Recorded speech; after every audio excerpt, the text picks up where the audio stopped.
ദൈവത്തിന് സ്തുതി. വെളിപാടിൻ്റെ പുസ്തകത്തിലെ 13-ാമത്തെ അധ്യായമാണ് നമ്മളിന്ന് പരിചയപ്പെടാൻ പോകുന്നത്. 2 മൃഗങ്ങൾ എന്നൊരു ഹെഡിങ്ങാണ് ഈ അധ്യായത്തിന് നൽകിയിരിക്കുന്നത്. മൊത്തം 18 വാക്യങ്ങളാണ് 13-ാമത്തെ അധ്യായത്തിലുള്ളത്. ഈ 2 മൃഗങ്ങൾ എന്നത് എന്തിനെ കുറിക്കുന്നുവെന്നും അത് ആരെക്കുറിച്ച് പറയുമെന്നും ആ മൃഗങ്ങൾ വന്നു കഴിയുമ്പോൾ എന്തൊക്കെയാണ് ഈ ലോകത്തിനുണ്ടാകുന്ന മാറ്റങ്ങളെന്നുമാണ് നമ്മളിന്ന് പരിചയപ്പെടാൻ പോകുന്നത്. വെളിപാടിൻ്റെ പുസ്തകത്തിൽ വിശുദ്ധ യോഹന്നാന് യേശു ദർശനമായി തന്നെ നൽകുന്ന ഈ കാര്യങ്ങളെല്ലാം നിവർത്തിക്കപ്പെടേണ്ടതാണ്. അത് ഭാവി കാലത്തെക്കുറിച്ചുള്ളവയായിരുന്നു. കഴിഞ്ഞ 12 അധ്യായങ്ങൾ നമ്മൾ പരിചയപ്പെട്ടു വന്നതും ഭാവി കാര്യങ്ങളിൽ, ഭാവി ലോകത്ത് എന്തൊക്കെ സംഭവിക്കുമെന്ന് യോഹന്നാന് വെളിപ്പെടുത്തി കൊടുത്ത അതേ കാര്യങ്ങൾ ഇന്ന് നമ്മുടെ സമീപത്ത്, നമ്മുടെ കുടുംബങ്ങളിൽ പോലും സംഭവിച്ചുകൊണ്ടിരിക്കുന്നവയാണെന്ന് ഒരു ബോധ്യത്തിലേക്ക് നമുക്കെത്തുവാൻ സാധിച്ചു എന്ന് വേണം മനസ്സിലാക്കുവാനായിട്ട്. പ്രിയമുള്ളവരെ, ദൈവത്തിന് ഈ ലോക ജനതയെ കൊണ്ട് ഒരു പദ്ധതി ഉണ്ടായിരുന്നു. എന്നാൽ മനുഷ്യൻ എപ്പോഴാണോ ദൈവത്തിൻ്റെ സന്നിധിയിൽ നിന്ന് അകന്നു പോയത്, ദൈവത്തിൻ്റെ പ്രവൃത്തികൾക്കൊത്ത വിധം ഉയരാതുകയും ദൈവത്തിനോട് നിന്ദാപരമായ രീതിയിൽ പ്രവർത്തിക്കുകയും ദൈവത്തിൻ്റെ സൃഷ്ടികൾ നന്ദിയില്ലാത്തവരായിട്ട് പരസ്പരം തല്ലുകയും കൊല്ലുകയും ചെയ്യുന്ന ഒരു തലത്തിലേക്ക് വരെ നന്ദിഹീനരായിട്ട് ഉയർന്നു വന്നു കഴിഞ്ഞപ്പോൾ ദൈവം കരുതി വച്ചിരുന്ന പല നന്മകളെയും അവരിൽ നിന്ന് എടുത്തു മാറ്റപ്പെടുകയാണ്. വെളിപാടിൻ്റെ പുസ്തകത്തിൻ്റെ 13-ാമത്തെ അധ്യായത്തിലേക്ക് നമ്മൾ കടന്നു വരുമ്പോൾ 2 മൃഗങ്ങൾ, ആ മൃഗങ്ങൾ ലോകജനതയെ മുഴുവനും പീഡിപ്പിക്കുവാൻ വേണ്ടി വരുന്നവരാണ് എന്നാണ് വ്യക്തമാക്കുന്നത്. ആരാണ് ആ മൃഗങ്ങൾ? എന്തിനു വേണ്ടിയിട്ടാണ് ഇവയെല്ലാം സംഭവിക്കുന്നത്? ദൈവത്തിന് ഈ മൃഗങ്ങളെല്ലാം ഒഴിവാക്കിക്കൊണ്ട് നേരിട്ട് ഈ ഭൂമിയിലേക്ക് കടന്നു വന്ന് നമ്മളെല്ലാം സ്വർഗത്തിലേക്ക് കൂട്ടിക്കൊണ്ടുപോയി കൂടായിരുന്നു? സ്വാഭാവികമായിട്ടും നമ്മൾക്കെല്ലാം ചിന്തിക്കാവുന്ന കാര്യങ്ങളാണ്, അല്ലേ? എന്നാൽ പലപ്പോഴും പല സുഹൃത്തുക്കളിലൂടെ ഞാനും ഇതേ കാര്യം തന്നെ കേട്ടിട്ടുണ്ട്. അന്ന് അവരുടെ കൂടെ ഇരുന്ന് ഞാനും ചിരിച്ചു തള്ളിക്കളയുകയാണ് ചെയ്തത്. കാരണം എനിക്ക് അറിഞ്ഞുകൂടായിരുന്നു. അതിന് വ്യക്തമായൊരു ഉത്തരം കൊടുക്കുവാൻ എനിക്ക് സാധിച്ചിട്ടുണ്ടായിരുന്നില്ല. കാരണം ഞാൻ ദൈവവചനം കരങ്ങളിൽ ഏന്തിയിരുന്നില്ല. എൻ്റെ ഹൃദയത്തിലോ എൻ്റെ അധരങ്ങളിലോ ദൈവത്തിൻ്റെ വചനം ഉണ്ടായിരുന്നില്ല. അതുകൊണ്ട് തന്നെ എനിക്ക് പലപ്പോഴും ദൈവജനത്തെ കളിയാക്കുന്നവരെ തിരിച്ചൊരു വാക്കുകൊണ്ട് പോലും, ഒരു ബൈബിൾ വാക്യം കൊണ്ട് പോലും പറഞ്ഞ് തിരുത്തുവാനോ മനസ്സിലാക്കുവാനോ സാധിച്ചില്ല. എന്നാൽ ഇന്ന് ഞാൻ ദൈവത്തിൻ്റെ വചനത്തിൽ ആഴമേറിയ ബോധ്യത്തോടു കൂടിയല്ല വന്നിരിക്കുന്നത്. പിന്നെയോ ദൈവം എൻ്റെ ഹൃദയത്തിൽ വസിക്കുന്നുവെന്ന പൂർണ്ണമായ ബോധ്യത്തോടു കൂടിയാണ് ഞാൻ ദൈവത്തിന് വേണ്ടി എൻ്റെ ജീവിതം പൂർണ്ണമായി സമർപ്പിക്കുന്നു. ഇനി ഇതിൽ കളങ്കമേൽക്കുകയില്ല. ഇന്ന് ഒരു ദിവസമേ എനിക്ക് അവശേഷിപ്പിച്ചിട്ടുള്ളൂവെങ്കിൽ ഈ ദിവസം ഞാനൊരു വിശുദ്ധനായിട്ട് മരിക്കുമെന്നുള്ള പൂർണ്ണമായ ബോധ്യത്തിലേക്ക് ദൈവം എന്നെ ഉയർത്തി എന്ന് വേണം എനിക്ക് വിളിച്ചു പറയുവാനായിട്ട്. പ്രിയമുള്ളവരെ, നാളെയെക്കുറിച്ചോ കഴിഞ്ഞു പോയതിനെക്കുറിച്ചോ ഞാൻ ആകുലനാവേണ്ട. ഇന്ന് എന്ന് പറയുന്ന ഒരു ദിവസം, ഇന്ന് മാത്രമാണ് ഞാൻ വിശുദ്ധൻ. നാളെ എന്തെന്നുള്ളത് ദൈവത്തിൻ്റെ തീരുമാനമാണ്. എൻ്റെ ഇന്നലകൾ അത് ദൈവം എനിക്ക് വേണ്ടി ഒരുക്കി വെച്ചിരുന്നവയായിരുന്നു. അതുകൊണ്ട് ഇന്നലകളെക്കുറിച്ച് ഞാൻ ആകുലനല്ല. എന്നാൽ ഇന്ന് എന്ന് പറയുന്ന ദിവസത്തെക്കുറിച്ച് ഞാൻ വിഷമിക്കുകയില്ല. പിന്നെയോ ഞാൻ എൻ്റെ ദൈവത്തിന് നന്ദി പറയും. ആ ഒരു തീരുമാനത്തിലേക്ക് നമുക്കെല്ലാവർക്കും കടന്നു വരുവാൻ സാധിക്കണം. കാലങ്ങൾ വിദൂരമല്ല, ദൈവത്തിൻ്റെ സമയം ആഗതമായി എന്ന് പ്രകൃതി നമ്മളോട് വിളിച്ചു പറയുന്നു. ലോകത്തിൻ്റെ വിവിധ ഭാഗങ്ങളിലേക്ക് നോക്കുക. ദൈവത്തിൻ്റെ സന്ദേശം എന്നതുപോലെ തന്നെ പ്രവാചകന്മാരിലൂടെ പറയപ്പെട്ടവ എല്ലാം പൂർത്തിയായിക്കൊണ്ടിരിക്കുകയാണ്, നടന്നുകൊണ്ടിരിക്കുകയാണ്. പ്രകൃതിക്ക് മാറ്റം സംഭവിക്കുന്നു, കടലിന് മാറ്റം സംഭവിക്കുന്നു, കാലാവസ്ഥ വ്യതിയാനങ്ങൾ സംഭവിച്ചുകൊണ്ടിരിക്കുന്നു. പ്രളയം വന്നു, അതിനുശേഷം എന്താണ് നമ്മുടെ നാടിന് സംഭവിച്ചത്? വീണ്ടും പഴയ ജീവിതത്തിലേക്ക് താമസം വിന കടന്നുപോയി എന്ന് വേണം മനസ്സിലാക്കുവാനായിട്ട്. ആളുകൾ യാതനകൾ അനുഭവിക്കുമ്പോഴും സുഖലോലുപതയിലേക്ക് തിരിയുന്ന ഒരു കൂട്ടം ആളുകളെ വളരെ വേഗത്തിൽ നമുക്ക് കണ്ടെത്തുവാൻ സാധിക്കും.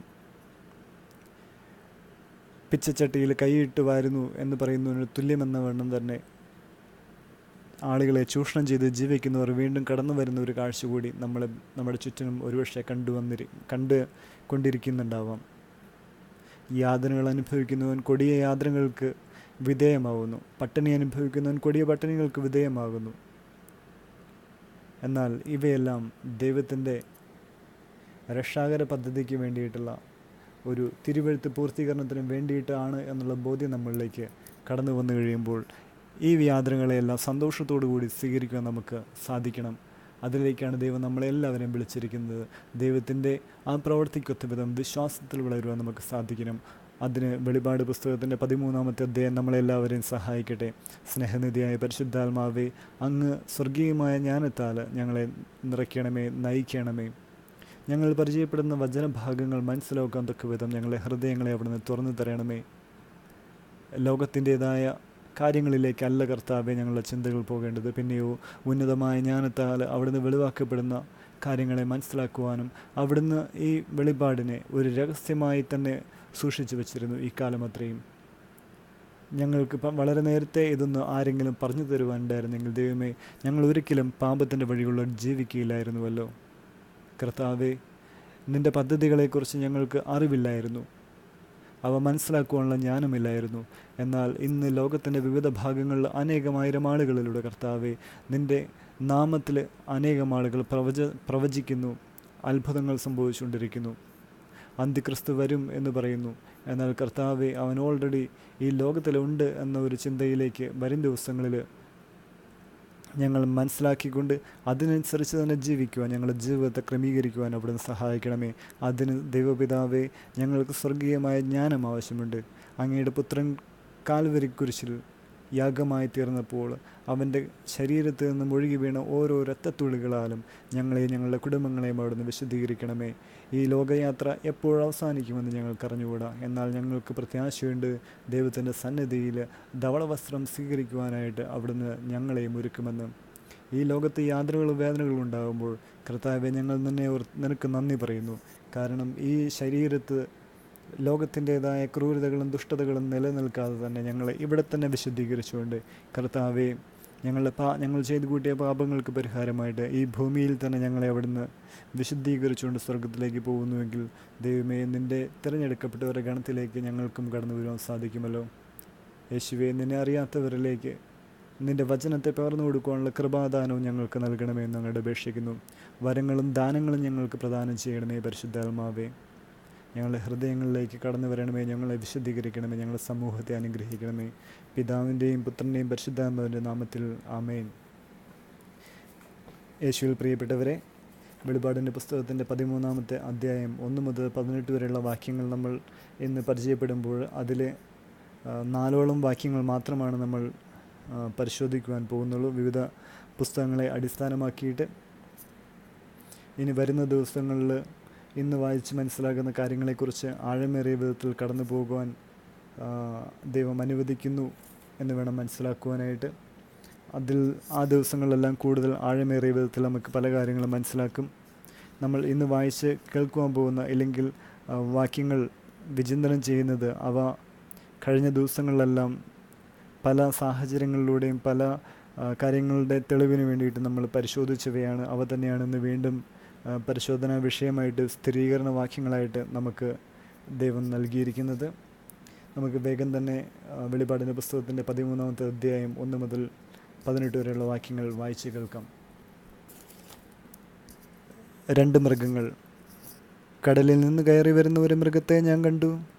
അതിന് 10 കൊമ്പും 7 തലയും, കൊമ്പുകളിൽ 10 രത്നങ്ങളും, തലകളിൽ ദൈവദൂഷണപരമായ ഒരു നാമവും ഉണ്ടായിരുന്നു. ഞാൻ കണ്ട മൃഗം പുള്ളിപ്പുലിയെ പോലെയിരുന്നു. അതിൻ്റെ കാലുകൾ കരടിയുടേതുപോലെയും വായ് സിംഹത്തിൻ്റേതുപോലെയും. സർപ്പം തൻ്റെ ശക്തിയും സിംഹാസനവും വലിയ അധികാരവും അതിന് കൊടുത്തു. അതിൻ്റെ തലകളിലൊന്ന് മാരകമായി മുറിപ്പെട്ടതുപോലെ തോന്നി. എങ്കിലും മരണകാരണമായ ആ മുറിവ് സുഖമാക്കപ്പെട്ടു. ഭൂമി മുഴുവൻ ആ മൃഗത്തെക്കുറിച്ച് ആശ്ചര്യപ്പെട്ടു. മൃഗത്തിന് അധികാരം നൽകിയത് നിമിത്തം അവർ സർപ്പത്തെ ആരാധിച്ചു. അവർ ഇങ്ങനെ പറഞ്ഞുകൊണ്ട് മൃഗത്തെയും ആരാധിച്ചു. ഈ മൃഗത്തെ പോലെ ആരുണ്ട്? ഇതിനോട് പോരാടുവാൻ ആർക്ക് കഴിയും? ദൈവദൂഷണവും വൻപും പറയുന്ന ഒരു വായ് അതിന് നൽകപ്പെട്ടു. 42 മാസം പ്രവർത്തനം നടത്തുവാൻ അതിന് അധികാരവും നൽകപ്പെട്ടു. ദൈവത്തിനെതിരെ ദൂഷണം പറയുവാൻ അത് വായി തുറന്നു. അവിടുത്തെ നാമത്തെയും അവിടുത്തെ വാസസ്ഥലത്തെയും സ്വർഗത്തിൽ വസിക്കുന്നവരെയും അത് ദുഷിച്ചു പറഞ്ഞു. വിശുദ്ധരോട് പടപൊരുതി അവരെ കീഴ്പ്പെടുത്തുവാൻ അതിന് അനുവാദം നൽകി. സകല ഗോത്രങ്ങളുടെയും ജനതകളുടെയും ഭാഷകളുടെയും രാജ്യങ്ങളുടെയും മേൽ അതിനധികാരവും ലഭിച്ചു. വധിക്കപ്പെട്ട കുഞ്ഞാടിൻ്റെ ജീവഗ്രന്ഥത്തിൽ ലോകസ്ഥാപനം മുതൽ പേരെഴുതപ്പെടാത്തവരായി ഭൂമിയിൽ വസിക്കുന്ന സർവരും അതിനെ ആരാധിക്കും. ചെവിയുള്ളവൻ കേൾക്കട്ടെ. തടവിലാക്കപ്പെടേണ്ടവൻ തടവിലേക്ക് പോകുന്നു. വാളുകൊണ്ട് വധിക്കുന്നവൻ വാളിനിരയാകണം. ഇവിടെയാണ് വിശുദ്ധരുടെ സഹനശക്തിയും വിശ്വാസവും. ഭൂമിക്കടിയിൽ നിന്ന് കയറി വരുന്ന വേറൊരു മൃഗത്തെ ഞാൻ കണ്ടു. അതിന് കുഞ്ഞാടിൻ്റേതുപോലുള്ള 2 കൊമ്പുകളുണ്ടായിരുന്നു. അത് സർപ്പത്തെ പോലെ സംസാരിച്ചു. അത് ആദ്യത്തെ മൃഗത്തിൻ്റെ എല്ലാ അധികാരവും അതിന് മുമ്പിൽ പ്രയോഗിച്ചു. മാരകമായ മുറിവ് സുഖമാക്കപ്പെട്ട ആദ്യത്തെ മൃഗത്തെ ആരാധിക്കുവാൻ അത് ഭൂമിയെയും ഭൂവാസികളെയും നിർബന്ധിച്ചു.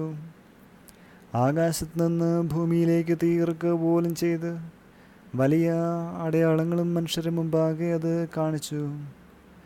മൃഗത്തിൻ്റെ മുമ്പിൽ പ്രവർത്തിക്കുവാൻ തനിക്ക് അനുവദിക്കപ്പെട്ടിരുന്ന അടയാളങ്ങൾ വഴി അത് ഭൂവാസികളെ വഴിതെറ്റിച്ചു. വാളുകൊണ്ട് മുറിവേറ്റിട്ടും ജീവൻ നഷ്ടപ്പെടാതിരുന്ന മൃഗത്തിൻ്റെ പ്രതിമയുണ്ടാക്കുവാൻ അത് ഭൂവാസികളോട് നിർദ്ദേശിച്ചു. മൃഗത്തിൻ്റെ പ്രതിമയ്ക്ക് ജീവശ്വാസം പകരാൻ അതിന് അനുവാദം കൊടുക്കപ്പെട്ടു.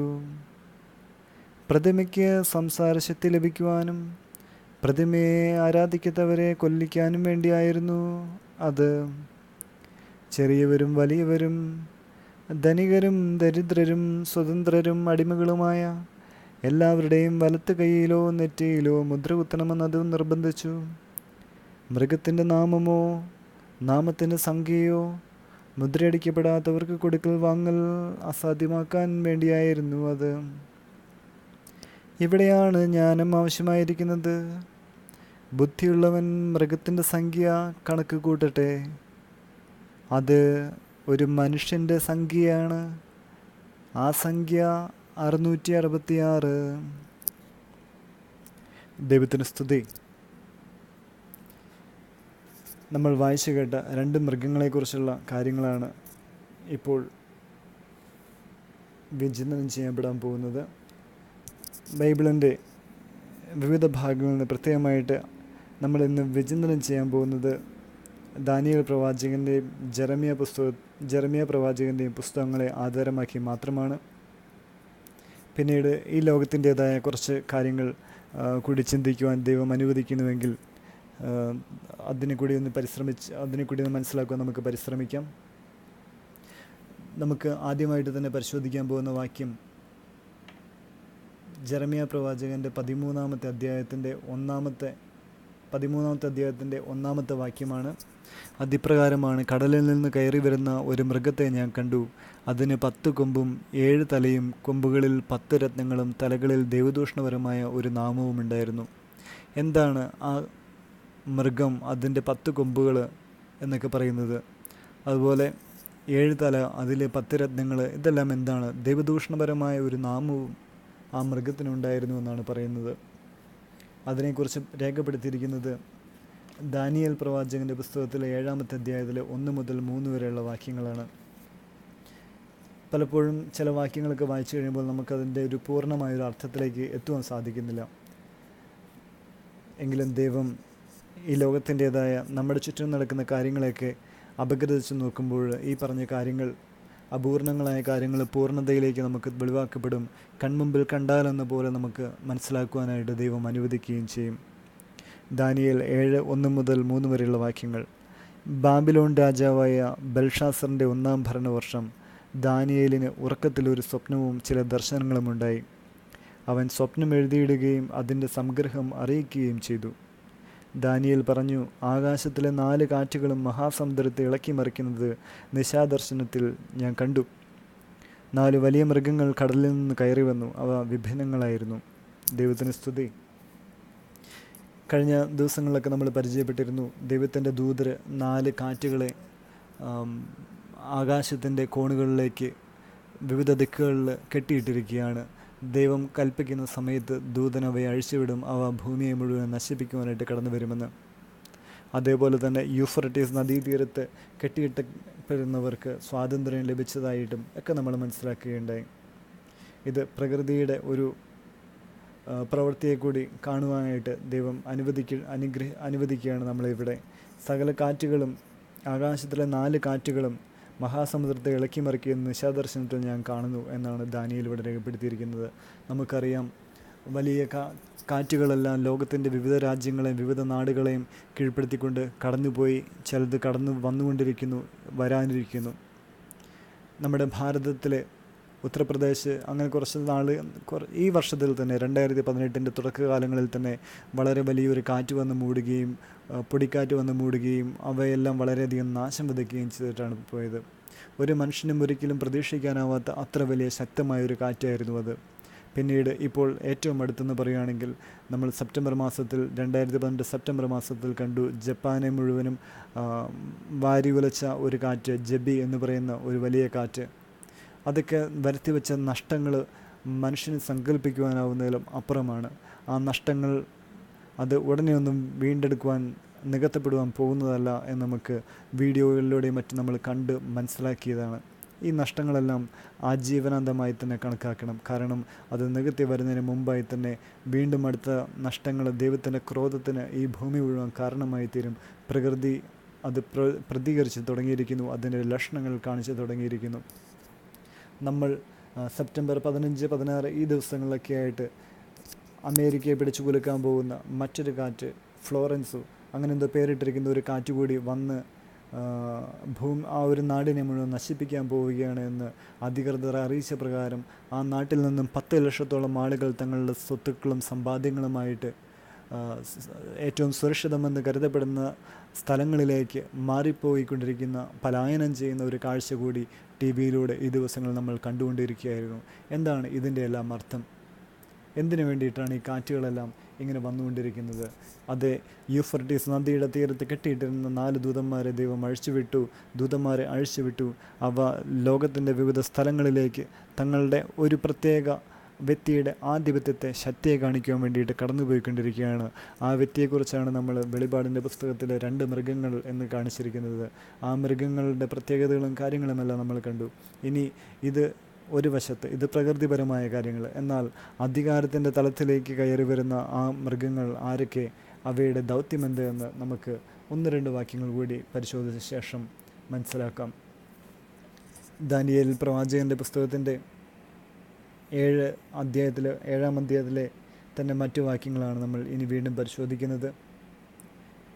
വെളിപാട് 13:5 ഇപ്രകാരം പറയുന്നു: ദൈവദൂഷണവും വൻപും പറയുന്ന ഒരു വായ് അതിന് നൽകപ്പെട്ടു. 42 മാസം പ്രവർത്തനം നടത്തുവാൻ അതിന് അധികാരവും നൽകപ്പെട്ടു.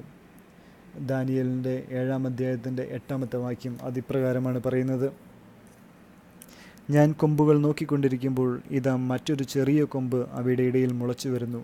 അതിൻ്റെ വരവോടെ ആദ്യത്തേതിൽ 3 എണ്ണം വേരോട് പിഴുതു മാറ്റപ്പെട്ടു. ഇതാ ഈ കൊമ്പിൽ മനുഷ്യൻ്റേതുപോലുള്ള കണ്ണുകളും വൻപ് പറയുന്ന ഒരു വായും. ദൈവത്തിന് സ്തുതി. ഈ കൊമ്പുകൾ ഇല്ലെങ്കിൽ മൃഗങ്ങൾ എന്ന് പറയുന്നത് നമുക്ക് സ്വപ്നങ്ങളിൽ കാണുന്നത് പോലെ ഇല്ലെങ്കിൽ അനിമേഷൻ ക്യാരക്ടറുകളിലൂടെ കാണപ്പെടുന്നവയോ ഒരു മൃഗം യഥാർത്ഥത്തിൽ ഒരു മൃഗമല്ല വരാൻ പോകുന്നത്. പിന്നെയോ അത് രാജ്യങ്ങളാണ്. ഈ കാലഘട്ടത്തിൻ്റെ മാറ്റങ്ങൾ നോക്കുകയാണെന്നുണ്ടെങ്കിൽ അധികാരത്തിന് വേണ്ടിയിട്ട് ഇല്ലെങ്കിൽ ഞാനാണ് വലുത് എന്ന് പറയുവാൻ വേണ്ടിയിട്ട് ഓരോ രാഷ്ട്രങ്ങളും വെമ്പൽ കൊള്ളുകയാണ്. ആയുധങ്ങൾ മേടിച്ച് കുന്നുകൂട്ടിക്കൊണ്ടിരിക്കുന്നു. എന്തിനു വേണ്ടിയെന്ന് ചോദിച്ചാലോ, തങ്ങളുടെ അയൽ രാജ്യക്കാരെ, ശത്രു രാജ്യങ്ങളെ ഒക്കെ ഭീഷണിപ്പെടുത്തുവാനും അങ്ങനെ അവരുടെ മേൽക്കോയ്മ വരിക്കുവാനുമുള്ള ഒരു നീക്കത്തിൻ്റെ ഭാഗമാണ്. എന്നെങ്കിലും ആരെങ്കിലും തങ്ങളെ ആക്രമിക്കുമെന്നൊരു ഭയം എല്ലാ രാജ്യങ്ങളുടെയും ഭരണാധികാരികളുടെയും ഉള്ളിൽ വന്നുകൊണ്ടിരിക്കുന്നു. ഈ ഭയം ആദ്യമായിട്ട് വന്നവയല്ല, ഇത് കാലാകാലങ്ങളായിട്ട് നിറച്ചുകൊണ്ടിരുന്നതാണ്. ലോകത്തിൻ്റെ ആയുധപ്പുര അമേരിക്ക അവരുടെ വരുമാനത്തിന് വേണ്ടിയിട്ട് അനേകമായിരം ആയുധങ്ങൾ ഉണ്ടാക്കുകയും അവയെല്ലാം വിവിധ രാഷ്ട്രങ്ങളിലേക്ക് ആദ്യമൊക്കെ സൗജന്യമായിട്ട് കൊടുക്കുകയും അതേപോലെ തന്നെ കലാപങ്ങൾ അഴിച്ചുവിടുകയും ചെയ്തൊക്കെ നമ്മൾ കാണുന്നുണ്ടായിരുന്നു. ആ പട്ടിണി കിടക്കുന്ന രാജ്യങ്ങളിലെ ആളുകളുടെ കരങ്ങളിൽ എങ്ങനെയാണ് AK-47 പോലുള്ള തോക്കുകൾ എത്തുക? ഇതൊക്കെ പൈശാചിക പ്രവൃത്തികളുടെ ഫലമായിരുന്നു. എന്നു മുതലാണോ പിശാചിനെ ആരാധിക്കുവാനായിട്ട് നിയമങ്ങൾ വഴിമാറ്റി കൊടുക്കപ്പെട്ടത്, അന്ന് മുതൽ ലോകത്തിൻ്റെ മേൽ ദൈവത്തിൻ്റെ സാന്നിധ്യത്തിൽ നിന്ന് മനുഷ്യൻ അകന്നു പോകുവാൻ ഇടയാവും തക്കവിധം അവർക്ക് എല്ലാവിധ സൗഭാഗ്യങ്ങളും ജനങ്ങൾക്ക് എല്ലാവിധ ആനന്ദലബ്ധിക്ക് ആവശ്യമായ കാര്യങ്ങളും കൊടുത്തുകൊണ്ടിരുന്നു. അവയായിരുന്നു മദ്യം, മയക്കുമരുന്ന്, ഇങ്ങനെയുള്ള കാര്യങ്ങളെല്ലാം, അതേപോലെ സ്ത്രീ ലംബടത്തുമരായ ആളുകൾ, ഇവയെല്ലാം വർദ്ധിച്ചു കൊണ്ടിരുന്നു. പട്ടാളക്കാർ അവർക്കൊക്കെ കൊടുത്തിരുന്ന സേവനങ്ങൾ, അതേപോലെ യുദ്ധങ്ങളിൽ പിടിക്കപ്പെടുന്ന പാവങ്ങളായ ആളുകളെയൊക്കെ പിടിച്ചു കൂട്ടുമ്പോൾ ആളുകളെ കൊന്നെടുക്കുന്നു. സ്ത്രീകളെയൊക്കെ വളരെ മോശമായ വിധത്തിൽ മൃഗീയമായി തന്നെ ദുരുപയോഗം ചെയ്യുന്ന കാഴ്ചകളൊക്കെ നമ്മൾ കണ്ടിരുന്നു. പല യുദ്ധങ്ങളുടെയും ആഫ്റ്റർ എഫക്ട്സുകളായിട്ട് നമ്മൾ കണ്ടതും കേട്ടതും കാര്യങ്ങളുമാണ്. നായ്ക്കളെ കൊണ്ട് മനുഷ്യരെ കടിപ്പിക്കുന്നു, വേദനിപ്പിക്കുന്നു, കൊന്നുകളയുന്നു. അവയെല്ലാം പല ആളുകളുടെയും ഹൃദയങ്ങളിൽ മായാതെ നിലനിൽക്കുവാൻ തക്ക വിധം അത്രയേറെ ക്രൂരതയായ കാഴ്ചകളാണ് 2000 മുതൽ 1990-കൾക്ക് ശേഷമുള്ള ആ ഒരു യുദ്ധ അനന്തരം നമ്മൾ പലപ്പോഴും വായിച്ചതും കണ്ടതുമൊക്കെ. എന്നാൽ ഇൻ്റർനെറ്റിൻ്റെ ആവിർഭാവത്തോടു കൂടിയിട്ട് അവ വളരെയധികം വില കുറഞ്ഞ തലത്തിലേക്ക് 2000 മുതൽ കിട്ടിത്തുടങ്ങിയപ്പോൾ മുതൽ ആളുകളെല്ലാം കൂടുതൽ കാര്യങ്ങൾ കണ്ടും കേട്ടും മനസ്സിലാക്കി വന്നുകൊണ്ടിരിക്കുകയായിരുന്നു. അതാണ് പറയുന്നത്, ഈ 2 മൃഗങ്ങളെക്കുറിച്ച് വെളിപാടിൻ്റെ പുസ്തകത്തിൽ പറയുന്നു. അത് മൃഗമല്ല, അത് രാജ്യങ്ങളാണ്. 2 രാജ്യങ്ങൾ, അവ ലോകത്തിൻ്റെ മേൽ ആധിപത്യം നേടുന്നതിന് വേണ്ടിയിട്ട് പരിശ്രമിക്കും. ആ രാജ്യങ്ങൾ ആരൊക്കെയെന്ന് നേരിട്ട് പറയുവാനായിട്ട് നമുക്ക് സ്ഥിരീകരണമില്ല. എന്നാൽ നമ്മൾ ഇന്ന് ഈ ഭൂമിയിൽ നിൽക്കുന്ന ഏറ്റവും പ്രധാനപ്പെട്ട രാജ്യങ്ങളുടെ കാര്യങ്ങൾ എടുത്തു കഴിയുമ്പോൾ 2 രാജ്യങ്ങൾ അധികാരത്തിന് വേണ്ടിയിട്ട് ലോകത്തിൻ്റെ 1ാം ശക്തിയായി തീരണമെന്ന ഒരു അധികാര വലിക്ക് വേണ്ടിയിട്ട് മത്സരം മുറുകിക്കൊണ്ടിരിക്കുന്നത് കാണാം. അവ ആരൊക്കെയെന്ന് ദൈവവചനത്തിൽ പറയുന്നത് പോലെ തന്നെ പറയുവാൻ ആഗ്രഹിക്കുന്നു. ബുദ്ധിയുള്ളവർ സ്വയം കണക്കാക്കട്ടെ. അങ്ങനെയാണല്ലോ 666 എന്ന സംഖ്യയെക്കുറിച്ച് ദൈവം അവിടെ രേഖപ്പെടുത്തിയിരുന്നത്. അതിന് ജ്ഞാനം വേണമെന്നുണ്ടെങ്കിൽ ദൈവത്തിൻ്റെ സന്നിധിയിലേക്ക് നമ്മൾ പ്രാർത്ഥനാ നിരതരായി തീരണം. കാരണം ഇനി വരാനിരിക്കുന്ന നാളുകളിലുണ്ടാകുന്ന അസ്വസ്ഥതകൾ ഈ ലോകത്തിന് താങ്ങുവാനാവില്ല. അപ്പോൾ വെറും പൊടിയായ നമ്മൾക്ക് എങ്ങനെ താങ്ങുവാൻ സാധിക്കും? അതിന് ദൈവത്തിൻ്റെ അനുഗ്രഹം വേണം. ദൈവത്തിൻ്റെ അനുഗ്രഹം വേണമെങ്കിലോ ദൈവത്തിനോട് ചേർന്നിരിക്കുവാൻ നമ്മൾ പരിശ്രമിക്കുകയും വേണം. വെളിപാടിൻ്റെ പുസ്തകത്തിൻ്റെ 13-ാമത്തെ അധ്യായത്തിലെ 7-ാമത്തെ വാക്യം, വിശുദ്ധരോട് പടപൊരുതി അവരെ കീഴ്പ്പെടുത്തുവാൻ അതിന് അനുവാദം നൽകി. സകല ഗോത്രങ്ങളുടെയും ജനതകളുടെയും ഭാഷകളുടെയും രാജ്യങ്ങളുടെയും മേൽ അതിന് അധികാരവും ലഭിച്ചു. അതായത് വൻപ് പറയുന്ന ഒരു നാവാണ്, ഒരു വായയാണ് ആ മൃഗത്തിന് ദൈവം കൊടുത്തത്, അല്ലെങ്കിൽ അനുവദിക്കപ്പെട്ടത്. ആ മൃഗം എല്ലാ ആളുകളോടും, ദൈവത്തിൻ്റെ വിശുദ്ധരായ എല്ലാ ആളുകളോടും പടപൊരുതുന്നു. അവരെ കീഴ്പ്പെടുത്തുവാനുള്ള ഒരു അനുവാദവും നൽകപ്പെടുകയാണ്. സകല ഗോത്രങ്ങളുടെയും ജനതകളുടെയും ഭാഷകളുടെയും രാജ്യങ്ങളുടെയും മേൽ അതിന് അധികാരം ലഭിച്ചു. നോക്കുക, ഈ കാലഘട്ടത്തിൽ ഒരു മൃഗം അനിമേഷനിൽ നമ്മൾ കാണുന്നത് പോലെ തന്നെ, ഇല്ലെങ്കിൽ കാർട്ടൂണിലൊക്കെ, കുട്ടികളുടെ കാർട്ടൂണിലൊക്കെ കാണുന്നുണ്ട്. മിക്കി മൗസിൻ്റെയൊക്കെ പോലെ ഒരു രൂപം, ഒരു പുള്ളിപ്പുലിയുടേതോ ഇല്ലാന്നുണ്ടെങ്കിൽ സിംഹത്തിൻ്റെയോ കരടിയുടെയൊക്കെ രൂപം ധരിച്ചുകൊണ്ട് അങ്ങനെ ഒരു മനുഷ്യൻ കടന്നു വരുമെന്നും ഈ ലോകത്തെ കീഴ്പ്പെടുത്തുമെന്നും ഒക്കെ ആണ് കരുതുന്നത്. ഈ വാക്യങ്ങൾ വായിച്ച് മനസ്സിലാക്കുന്നതെന്നുണ്ടെങ്കിൽ തെറ്റാണ്. അത് മൃഗമല്ല, സാദൃശ്യമാണ്. അവരുടെ ക്രൂരതയെ കാണിക്കാൻ വേണ്ടി, വരാനിരിക്കുന്നവൻ്റെ ആ ക്രൂരതയെ കാണിക്കാൻ വേണ്ടിയിട്ട് അവിടെ യോഹന്നാന് നൽകപ്പെട്ട വെളിപാടിൽ ഇങ്ങനെയാണ് കാണിച്ചിരിക്കുന്നത്. മൃഗങ്ങളുടെ സാദൃശ്യങ്ങൾ അവയുടെ ശക്തിയെ കാണിക്കുന്നതിന് വേണ്ടിയിട്ട്, കൊമ്പുകൾ കാണിച്ചിരിക്കുന്നത് അവരുടെ വിവിധ ഭാവങ്ങൾ, അധികാരങ്ങളുടെ കൈമാറ്റങ്ങൾ, ഉയർത്തപ്പെടുന്നവരും താഴ്ത്തപ്പെടുന്നതുമായ രാജ്യങ്ങളാരൊക്കെ, ഇങ്ങനെയൊക്കെയാണ്. ഇങ്ങനെ ഈ മാറ്റങ്ങൾ വരുമ്പോൾ 10 കൊമ്പുകൾ എന്നറിയപ്പെടുന്ന ആ രാജ്യങ്ങൾ, 7 വലിയ തലകൾ, അത് 7 വൻകരകളെ ആണോ ഉദ്ദേശിക്കുന്നത് മനസ്സിലാവുന്നില്ല. എങ്കിലും 7 വലിയ തലകൾ, അതേപോലെ തന്നെ അവയ്ക്ക് വായ്, ഇവയെല്ലാം ഉണ്ട് എന്ന് പറയുന്നു. ഇവ ഇങ്ങനെയുള്ള ഈ മൃഗങ്ങളെല്ലാം വന്നു കഴിയുമ്പോൾ അവയുടെ അധികാരത്തിൽ ഏറ്റവും സമുന്നതരായ നേതാക്കൾ ആയ ആളുകൾ സംസാരിക്കുമ്പോൾ അവർ വൻപ് പറയും. അവർ പറയാൻ പോകുന്നതോ ഞാനാണ്, അല്ലെങ്കിൽ എൻ്റെ രാജ്യമാണ് ഏറ്റവും വലുത്, ഇങ്ങനെയുള്ള എല്ലാത്തിലും ഞാൻ എന്നൊരു ഭാവം കടന്നു വരും. ഞാനെന്ന ഭാവം കൊണ്ടുവരുന്നവനോ അത് പിശാചാണ്. പുള്ളിപ്പുലിയെപ്പോലെയും കരടിയെപ്പോലും അതേപോലെ സിംഹത്തിൻ്റെയും പോലെ രൂപങ്ങളോടുകൂടി വരുന്നവർ അവരുടെ അധികാരത്തിൻ്റെ ആ ശക്തിയെയാണ് കാണിക്കുന്നത്, അല്ലെങ്കിൽ അവരുടെ ആ ഒരു സ്ട്രെങ്തിനെയാണ് കാണിക്കാൻ പോകുന്നത്. 19 ഈ ഏറ്റവും അടുത്ത ദിവസം തന്നെ ഒരു പത്രത്തിൽ വാർത്ത വായിക്കാൻ ഇടയായി. റഷ്യ, ചൈന, പിന്നെ 1-2 രാജ്യങ്ങൾ, അതിനോട് ചേർന്നിട്ടുള്ള 1-2 രാജ്യങ്ങൾ കൂടി, സഖ്യരാജ്യങ്ങളും ചേർന്നിട്ട് ഒരു വലിയ അഭ്യാസമുറ കാണിക്കുവാൻ പോവുകയാണ്. അവരുടെ ശക്തി കാണിക്കാൻ വേണ്ടി പോവുകയാണ്. 3 ലക്ഷത്തോളം ആളുകൾ, 1000-ഓളം വിമാനങ്ങൾ, ഇവയെല്ലാം ഒന്നിച്ച്, അതേപോലെ ടാങ്കുകൾ, യുദ്ധോപകരണങ്ങൾ, ഇവയെല്ലാം ചേർന്നുകൊണ്ട് അവർ ഒരു ശക്തി പ്രകടനം കാണിക്കാൻ പോവുകയാണ്. എന്തിനു വേണ്ടിയിട്ടാണ് ഇത് വരുന്നത്? ഇതാണ് അന്ത്യനാളിൻ്റെ ഒരു സന്ദേശം. ഗോഗ് മാഗോഗ് യുദ്ധത്തെക്കുറിച്ചൊക്കെ നമ്മൾ എസെക്കിയേൽ പ്രവചനത്തിൽ വായിച്ച് മനസ്സിലാക്കുവാൻ സാധിച്ചിട്ടുണ്ടോ എന്ന് എല്ലാവർക്കും സാധിച്ചിട്ടുണ്ടോ എന്ന് അറിയില്ല. എങ്കിലും അങ്ങനെ ഒരു കാര്യത്തെക്കുറിച്ച് രേഖപ്പെടുത്തുന്നുണ്ട്. ഗോഗ് എന്ന് പറയുന്ന മാഗോഗ് ദേശത്തെ ആളുകൾ ഒന്നിച്ച് ചേർക്കപ്പെടും. ആ ഒന്നിച്ച് ചേരുന്ന അവരെല്ലാവരും ചേർന്നിട്ട് ലോകത്തിൻ്റെ മേൽ അധികാരം സ്ഥാപിക്കുവാൻ പരിശ്രമിക്കും. അങ്ങനെ ഒരു കാര്യത്തെക്കുറിച്ചാണ് അവിടെ വെളിവാക്കപ്പെടുന്നത്. ആ ഗോഗ് മാഗോഗ് ദേശം എന്ന് പറയുന്നത് മംഗോളിയർ അധിവസിക്കുന്ന നാട് എന്ന് വേണമെങ്കിൽ നമുക്ക് മനസ്സിലാക്കാം. മംഗോളിയരുടെ നാട്. ഏഷ്യൻ രാജ്യങ്ങളായിരിക്കും അവ. അതിൻ്റെ ഏറ്റവും പ്രധാനി എന്ന് പറയുന്നതിൽ ഇപ്പോൾ റഷ്യയാണ് മുൻപന്തിയിൽ നിൽക്കുന്നത്. അതേപോലെ തന്നെ ചൈന, മറ്റൊരു ലോകശക്തി ആയിത്തീരുവാൻ ആഗ്രഹിക്കുന്ന ചൈന, അതേപോലെ തന്നെ ജപ്പാൻ, ഇന്ത്യ, ഇങ്ങനെ കുറേ രാജ്യങ്ങൾ ഒന്നു ചേരും. അവരെ എല്ലാം ഒന്നിച്ചു നിൽക്കും. അതേപോലെ തന്നെ പാകിസ്ഥാനും അവരോടൊപ്പം ചേരും, ശ്രീലങ്ക.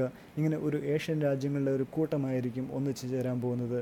അപ്പോൾ അവർ ചിന്തിക്കും, ഞങ്ങൾ ഈ ലോകത്തിലെ ഏറ്റവും ശക്തന്മാരായ രാജ്യമാണ്, അപ്പോൾ ഞങ്ങൾക്ക് എല്ലാം ആകാം എന്നൊരു ചിന്തയിലേക്ക് കടന്നു വരും. അപ്പോഴോ അതിൻ്റെ ഓപ്പോസിഷൻ സൈഡിൽ അമേരിക്ക, അതിനോട് ചേർന്നിട്ട് കുറച്ച് രാജ്യങ്ങൾ, അതേപോലെ തന്നെ തകർന്ന് തരിപ്പണമായി പോയി എന്ന് വിശ്വസിക്കുന്ന ബ്രിട്ടീഷ് സാമ്രാജ്യം, ഇവയെല്ലാം പുനരുദ്ധരിക്കപ്പെടുവാൻ സാധ്യതയുണ്ട്. ഇവയെല്ലാം ഒന്നു ചേരുവാൻ സാധ്യതയുണ്ട്. യൂറോപ്യൻ രാജ്യങ്ങളെല്ലാം ഒന്നു ചേരും. അപ്പോൾ അവ തകർന്നു പോയ പഴയ ഒരു സോവിയറ്റ് യൂണിയൻ്റെയും അതേപോലെ തന്നെ ഈസ്റ്റ് ഇന്ത്യ കമ്പനിയുടെ പാർട്ടായിട്ടുണ്ടായിരുന്ന ആ ഒരു പഴയ ശക്തി തകർന്നു പോയവയാണ്. ഇവയെല്ലാം പുനരുദ്ധരിക്കപ്പെടുവാനുള്ള സാധ്യതയാണ് കാണുവാൻ സാധിക്കുന്നത്. ഒരുപക്ഷെ അവയായിരിക്കാം 2 മൃഗങ്ങൾ ഇവിടെ നിന്ന് കാണിക്കുവാൻ മനസ്സിലാക്കേണ്ടതുണ്ട്. നമുക്ക് വിശദമായ ഓരോ വാക്യങ്ങളിലൂടെ കടന്നു പോകാം. വെളിവാക്കപ്പെടുന്നത് എന്താണെന്ന് നമുക്ക് മനസ്സിലാക്കാം. ദൈവത്തിൻ്റെ സ്വരത്തിന് വേണ്ടി കാതോർക്കാം. ദാനിയേൽ പ്രവാചകൻ്റെ പുസ്തകത്തിലെ 7-ാമത്തെ അധ്യായം 21-ാമത്തെ വാക്യം, അത് ഇപ്രകാരമാണ്: പുരാതനനായവൻ വന്ന് അത്യുന്നതൻ്റെ പരിശുദ്ധർക്ക് വേണ്ടി ന്യായവിധി നടത്തുന്നതുവരെ, പരിശുദ്ധർ രാജ്യം സ്വീകരിക്കുന്ന സമയം സമാഗതമാകുന്നതുവരെ ഈ കൊമ്പ് അവരുമായി പൊരുതി ജയിക്കുന്നത് ഞാൻ കണ്ടു. ദാനിയേൽ പ്രവാചകന് ഒരു ദർശനമുണ്ടാവുകയാണ്. അവിടെ 4 മൃഗങ്ങളെക്കുറിച്ചുള്ള ഒരു ദർശനമായിരുന്നു. അവരുടെ കൊമ്പുകളും അവരുടെ വൻപ് പറയുന്ന വായും ഒക്കെ ഉണ്ട് എന്നാണ് ദാനിയേൽ പ്രവാചകന് ദൈവം കൊടുത്തിരുന്ന ആ ഒരു ദർശനത്തിൽ കാണിക്കുന്നത്. അതേ ദർശനം തന്നെയാണ് വെളിപാടിൻ്റെ പുസ്തകത്തിൽ 13-ാമത്തെ അധ്യായത്തിൽ രേഖപ്പെടുത്തിയിരിക്കുന്നത്. ദൈവദൂഷണവും വൻപും പറയുന്നൊരു വായ് അതിന് നൽകപ്പെട്ടു. 42 മാസം പ്രവർത്തനം നടത്തുവാൻ അതിന് അധികാരവും നൽകപ്പെട്ടു. ദൈവത്തിനെതിരെ ദൂഷണം പറയുവാൻ അത് വായി തുറന്നു. അവിടുത്തെ നാമത്തെയും അവിടുത്തെ വാസസ്ഥലത്തെയും സ്വർഗത്തിൽ വസിക്കുന്നവരെയും അത് ദുഷിച്ചു പറഞ്ഞു. അത് ദൈവത്തിൻ്റെ നാമം ഏറ്റുപറയുന്ന ഓരോരുത്തരെയും, ക്രിസ്ത്യാനികൾ എന്ന് വിളിക്കപ്പെടുന്നവരെയും, യേശുവിനെ സ്നേഹിക്കുന്നവരെയും, യേശുവിൻ്റേതായി ജീവിക്കുന്ന ആളുകളെയും എല്ലാം ഇവ ഐഡൻറ്റിഫൈ ചെയ്യും. അവർ തകർത്തുകളെയും ആ ഒരു സാമ്രാജ്യം തന്നെ, ആ ഒരു നാമം തന്നെ ഇല്ലാതാക്കാൻ വേണ്ടിയിട്ട് ഈ സാമ്രാജ്യ ശക്തികൾ പരിശ്രമിക്കും. ലോകത്തിൻ്റെ ചരിത്രം എടുത്തു നോക്കിയാൽ നമുക്ക് കാണുവാൻ സാധിക്കും, യേശുവിൻ്റെ നാമം, ദൈവത്തിൻ്റെ നാമം, ക്രിസ്ത്യാനികൾ, ഇവരെല്ലാം ഉന്മൂലം നാശം വരുത്തുവാൻ വേണ്ടിയിട്ട് വിവിധ രാജ്യങ്ങളും വിവിധ രാജാക്കന്മാരും പല കാലഘട്ടങ്ങൾ പരിശ്രമിച്ചു. അവരെല്ലാം അതിൽ വിജയിക്കുന്നു എന്നവർക്ക് തോന്നി. എന്നാൽ കാലം കരുതി വെച്ചതോ അവരുടെ സർവനാശവും വിജയം ദൈവത്തിൻ്റേതുമായിരുന്നു. അതേ അന്തിമ വിജയം കർത്താവിൻ്റേത് മാത്രം. ഇനി നമുക്ക് മറ്റൊരു വാക്യം കൂടി പരിശോധിക്കാം. 13-ാമത്തെ അധ്യായത്തിൻ്റെ 10-ാമത്തെ വാക്യം അതിപ്രകാരമാണ്: തടവിലാക്കപ്പെടേണ്ടവൻ തടവിലേക്ക് പോകുന്നു, വാളുകൊണ്ട് വധിക്കുന്നവൻ വാളിനിരയാകണം. ഇവിടെയാണ് വിശുദ്ധരുടെ സഹനശക്തിയും വിശ്വാസവും. ജെറമ്യാ പ്രവാചകൻ്റെ പുസ്തകത്തിലെ 15-ാമത്തെ അധ്യായത്തിൻ്റെ വാക്യമാണ് നമ്മളിപ്പോൾ പരിശോധിക്കാൻ പോകുന്നത്. 15-ാമത്തെ അധ്യായത്തിൻ്റെ 2-ാമത്തെ വാക്യം അത് ഇപ്രകാരമാണ്. ആ ജെറമ്യാ പ്രവാചകന് ലഭിക്കുന്ന ദർശനത്തിൻ്റെ അല്ലെങ്കിൽ അതിൻ്റെ പശ്ചാത്തലം, 15-ാം അധ്യായത്തിൻ്റെ പശ്ചാത്തലം യൂദായ്ക്ക് നാശം എന്ന് പറഞ്ഞുകൊണ്ടാണ്. നമുക്കതൊന്ന് വായിച്ചു കേൾക്കാം. 2-3 വാക്യങ്ങളാണ് വായിക്കുന്നത്. എങ്ങോട്ടാണ് പോവുക എന്നവർ ചോദിച്ചാൽ നീ അവരോട് പറയണം, കർത്താവ് അരുളി ചെയ്യുന്നു, മഹാമാരിക്കുള്ളവർ മഹാമാരിയിലേക്ക്, വാളിനുള്ളവർ വാൾത്തലയിലേക്ക്, പട്ടിണിക്കുള്ളവർ പട്ടിണിയിലേക്ക്, അടിമത്തത്തിനുള്ളവർ അടിമത്തത്തിലേക്ക്. കർത്താവ് അരുളി ചെയ്യുന്നു, 4 തരം വിനാശകരെ ഞാൻ അവരുടെ മേലയക്കും. വധിക്കുവാൻ വാൾ, പിച്ചു ചീന്തുവാൻ നായ്ക്കൾ, കടിച്ചു കീറാനും നശിപ്പിക്കുവാനും ആകാശപ്പറവുകളും ഭൂമിയിലെ ഹിംസ്ര ജന്തുക്കളും. ദൈവത്തിന് സ്തുതി. അതെ, ദൈവത്തിൻ്റെ നാമം പേർന്നവരായ അവരെയെല്ലാം പരിശോധിക്കപ്പെടുന്ന ഒരു വിനാശത്തിൻ്റെ വലിയ ഒരു കാലഘട്ടമാണ് വരാൻ പോകുന്നത്. അവർക്ക് വേണ്ടിയിട്ട് കാത്തുവച്ചിരിക്കുന്നത് വേദനകളാണ് എന്നാണ് ഇവിടെ രേഖപ്പെടുത്തുന്നത്. അതുകൊണ്ട് ചെവിയുള്ളവൻ കേൾക്കട്ടെ എന്നാണ് ദൈവം പരിശുദ്ധാത്മാവ് ഇവിടെ രേഖപ്പെടുത്തിയിരിക്കുന്നത്. തടവിലാക്കപ്പെടേണ്ടവൻ തടവിലേക്ക് പോകുന്നു. അതെ, ദൈവത്തിൻ്റെ നാമം ഉപേക്ഷിക്കുവാൻ തയ്യാറാത്തവരെല്ലാം തടവിലേക്ക് വിടുവാനായിട്ട്, അവരെ പീഡിപ്പിക്കാൻ വേണ്ടിയിട്ട് തടവറയിലേക്ക് കൊണ്ടുപോയേക്കാം. വാളുകൊണ്ട് വധിക്കുവാൻ വേണ്ടിയിട്ട് വിധി കിട്ടുന്നവരുണ്ട്. ചിലപ്പോൾ തോക്കുകൊണ്ട് വെടിവെച്ച് കൊല്ലപ്പെടുവാനായിരിക്കാം അവരുടെ വിധി. പ്രിയമുള്ളവരെ, ദൈവത്തിൻ്റെ നാമത്തിൽ വിശ്വാസം അർപ്പിക്കണം, പ്രത്യാശയുള്ളവരായിരിക്കണം. മരണത്തിന് കീഴടക്കുവാനാവാത്ത ഒന്നുണ്ട്, വിശ്വാസം. ആ വിശ്വാസത്തിന് മുന്നിൽ ദൈവം സംപ്രീതനാകും. ദാനിയേലിന് സിംഹകുഴിയിൽ പോയി അവനോട് കൂടെ ചേർന്നുകൊണ്ട് ദൈവം നിന്നുവെന്നുണ്ടെങ്കിൽ, യോനായെ കടലിലേക്ക് പോയപ്പോൾ ആ യോനായെ ഒരു തിമിംഗലത്തിന് ഉള്ളിൽ 3 ദിവസം അധിവസിപ്പിച്ചിട്ട് പിന്നീട് ഭൂമിയിലേക്ക് ഛർദ്ദിച്ചിട്ട് അവനെ ജീവനുള്ളവനായി കാണിക്കുവാൻ ദൈവത്തിന് സാധ്യമെങ്കിൽ, പ്രിയമുള്ളവരെ, വാളിൻ തുമ്പിലാണ് നിൻ്റെ ജീവിതം അവസാനിക്കുന്നുണ്ടെങ്കിൽ നീ ദൈവത്തിൻ്റെ സന്നിധിയിലേക്ക് നേരിട്ട് പോവുകയാണ്. അവിടെ ദൈവത്തിൻ്റെ സന്നിധിയിൽ ബലിപീഠത്തിന് മുന്നിൽ നിൽക്കുന്ന ശുഭ്രവസ്ത്രധാരികളായ ആളുകളോട് ദൈവം പറയുന്നുണ്ട്, നിങ്ങൾ ശാന്തരാവുക, ഇനിയും ഭൂമിയിൽ നിന്ന് ആളുകൾ വരുവാനുണ്ട്. ദൈവത്തിന് വേണ്ടി വിളിച്ചു ചേർക്കപ്പെട്ടവർ വരുവാനുണ്ട്. അത് തികയുന്നത് വരെ കാത്തിരിക്കുകയെന്ന്. അതുകൊണ്ട് പ്രിയമുള്ളവരെ, വേദനയുടെ കാലഘട്ടമാണ് വരാനിരിക്കുന്നത്. നിങ്ങൾ പ്രത്യാശ കൈവിടരുത്. പീഡനങ്ങൾ വർദ്ധിക്കും, അപ്പോഴും നിങ്ങൾ പ്രത്യാശ വിടരുത്. ദൈവത്തിൻ്റെ നാമത്തെ നിങ്ങൾ തള്ളി പറഞ്ഞുകൊണ്ട് പോകരുത്. നമ്മൾ കുറച്ച് നാളുകൾക്ക് മുമ്പിൽ, ഈ ഏറ്റവും അടുത്ത നാളുകളിൽ സിറിയ പ്രദേശങ്ങളിലൊക്കെ ആളുകൾ വളരെയധികം തീവ്രവാദികളുടെ കരങ്ങളിലൂടെ കിടന്ന് കഷ്ടപ്പെടുന്നതും വേദനിക്കുന്നതൊക്കെ കണ്ടു. അവർ ആവശ്യപ്പെട്ട ഒരേ ഒരു കാര്യമാണ്, നിങ്ങളുടെ വിശ്വാസം ഉപേക്ഷിച്ചിട്ട് അവർ പറയുന്ന പേര് ഏറ്റു പറയണം. നിങ്ങൾ യേശു ക്രിസ്തുവിനെ തള്ളിപ്പറയണം. നിങ്ങളെപ്പോലെയുള്ള ആളുകളെ അധിവസിപ്പിക്കേണ്ട നാടല്ല ഇത്. നിങ്ങൾക്ക് വേണമെങ്കിൽ ഇവിടുന്ന് പോകാം, ഇല്ലെങ്കിൽ മരണത്തിന് തയ്യാറാവാം. അതാണ് പറഞ്ഞത്. അപ്പോൾ കുറേ ആളുകളൊക്കെ ചെയ്ത ഒരു കാര്യമുണ്ട്. അവർ മതം മാറുവാൻ തയ്യാറായി. മറ്റു ചില ആളുകളോ അവർ പറഞ്ഞു, ഞങ്ങളെ കൊന്നേരെ, ഞങ്ങളുടെ വിശ്വാസം മാറ്റുവാൻ ഞങ്ങൾ തയ്യാറല്ല. അതായിരിക്കണം വിശ്വാസം. ഞങ്ങളെ കൊന്നേരെ, ഞങ്ങളുടെ വിശ്വാസം മാറ്റുവാൻ ഞങ്ങൾ തയ്യാറല്ല. ദൈവത്തിന് വേണ്ടി വിളിക്കപ്പെട്ടവരുടെ നാമം അത് മഹത്വത്തിൻ്റെ നാമമാണ്. പ്രിയമുള്ളവരെ, സ്വർഗത്തിൽ ദൈവം നമുക്ക് വേണ്ടി ഒരുക്കി വെച്ചിരിക്കുന്ന നന്മകൾ ഇന്ന് ഈ ഭൂമിയിൽ വരാൻ പോകുന്ന ഉണ്ടായിക്കൊണ്ടിരിക്കുന്ന വേദനകളെ ഓർത്ത് കഴിയുമ്പോൾ നിസ്സാരമാണ്. ദൈവത്തിൻ്റെ സന്നിധിയിലേക്കാണ് കടന്നു പോകേണ്ടവർ. നമ്മൾ വിശ്വാസത്തിന് വേണ്ടിയിട്ട് നമ്മുടെ ജീവൻ ബലി കഴിക്കാൻ പോലും തയ്യാറാകേണ്ട കാലം സമീപസ്ഥമാണ്. അതേപോലെ തന്നെ മറ്റൊരു കാര്യം കൂടി അവരോട് ആവശ്യപ്പെടുന്നുണ്ടായിരുന്നു. നിങ്ങൾ ഈ ഭൂമിയിൽ, ഞങ്ങളുടെ ഈ നാട്ടിൽ ജീവിക്കണമെന്നുണ്ടെങ്കിൽ ഞങ്ങൾ പറയുന്ന പോലെ ജീവിക്കണം. അല്ലാന്നുണ്ടെങ്കിൽ ഒരു കാര്യം ചെയ്യുക, നിൻ്റെ വിശ്വാസത്തിന് യോഗ്യമായ വിധത്തിൽ നീ മറ്റൊരു നാട് കണ്ടിട്ട് പൊയ്ക്കൊള്ളുക എന്ന് പറഞ്ഞു.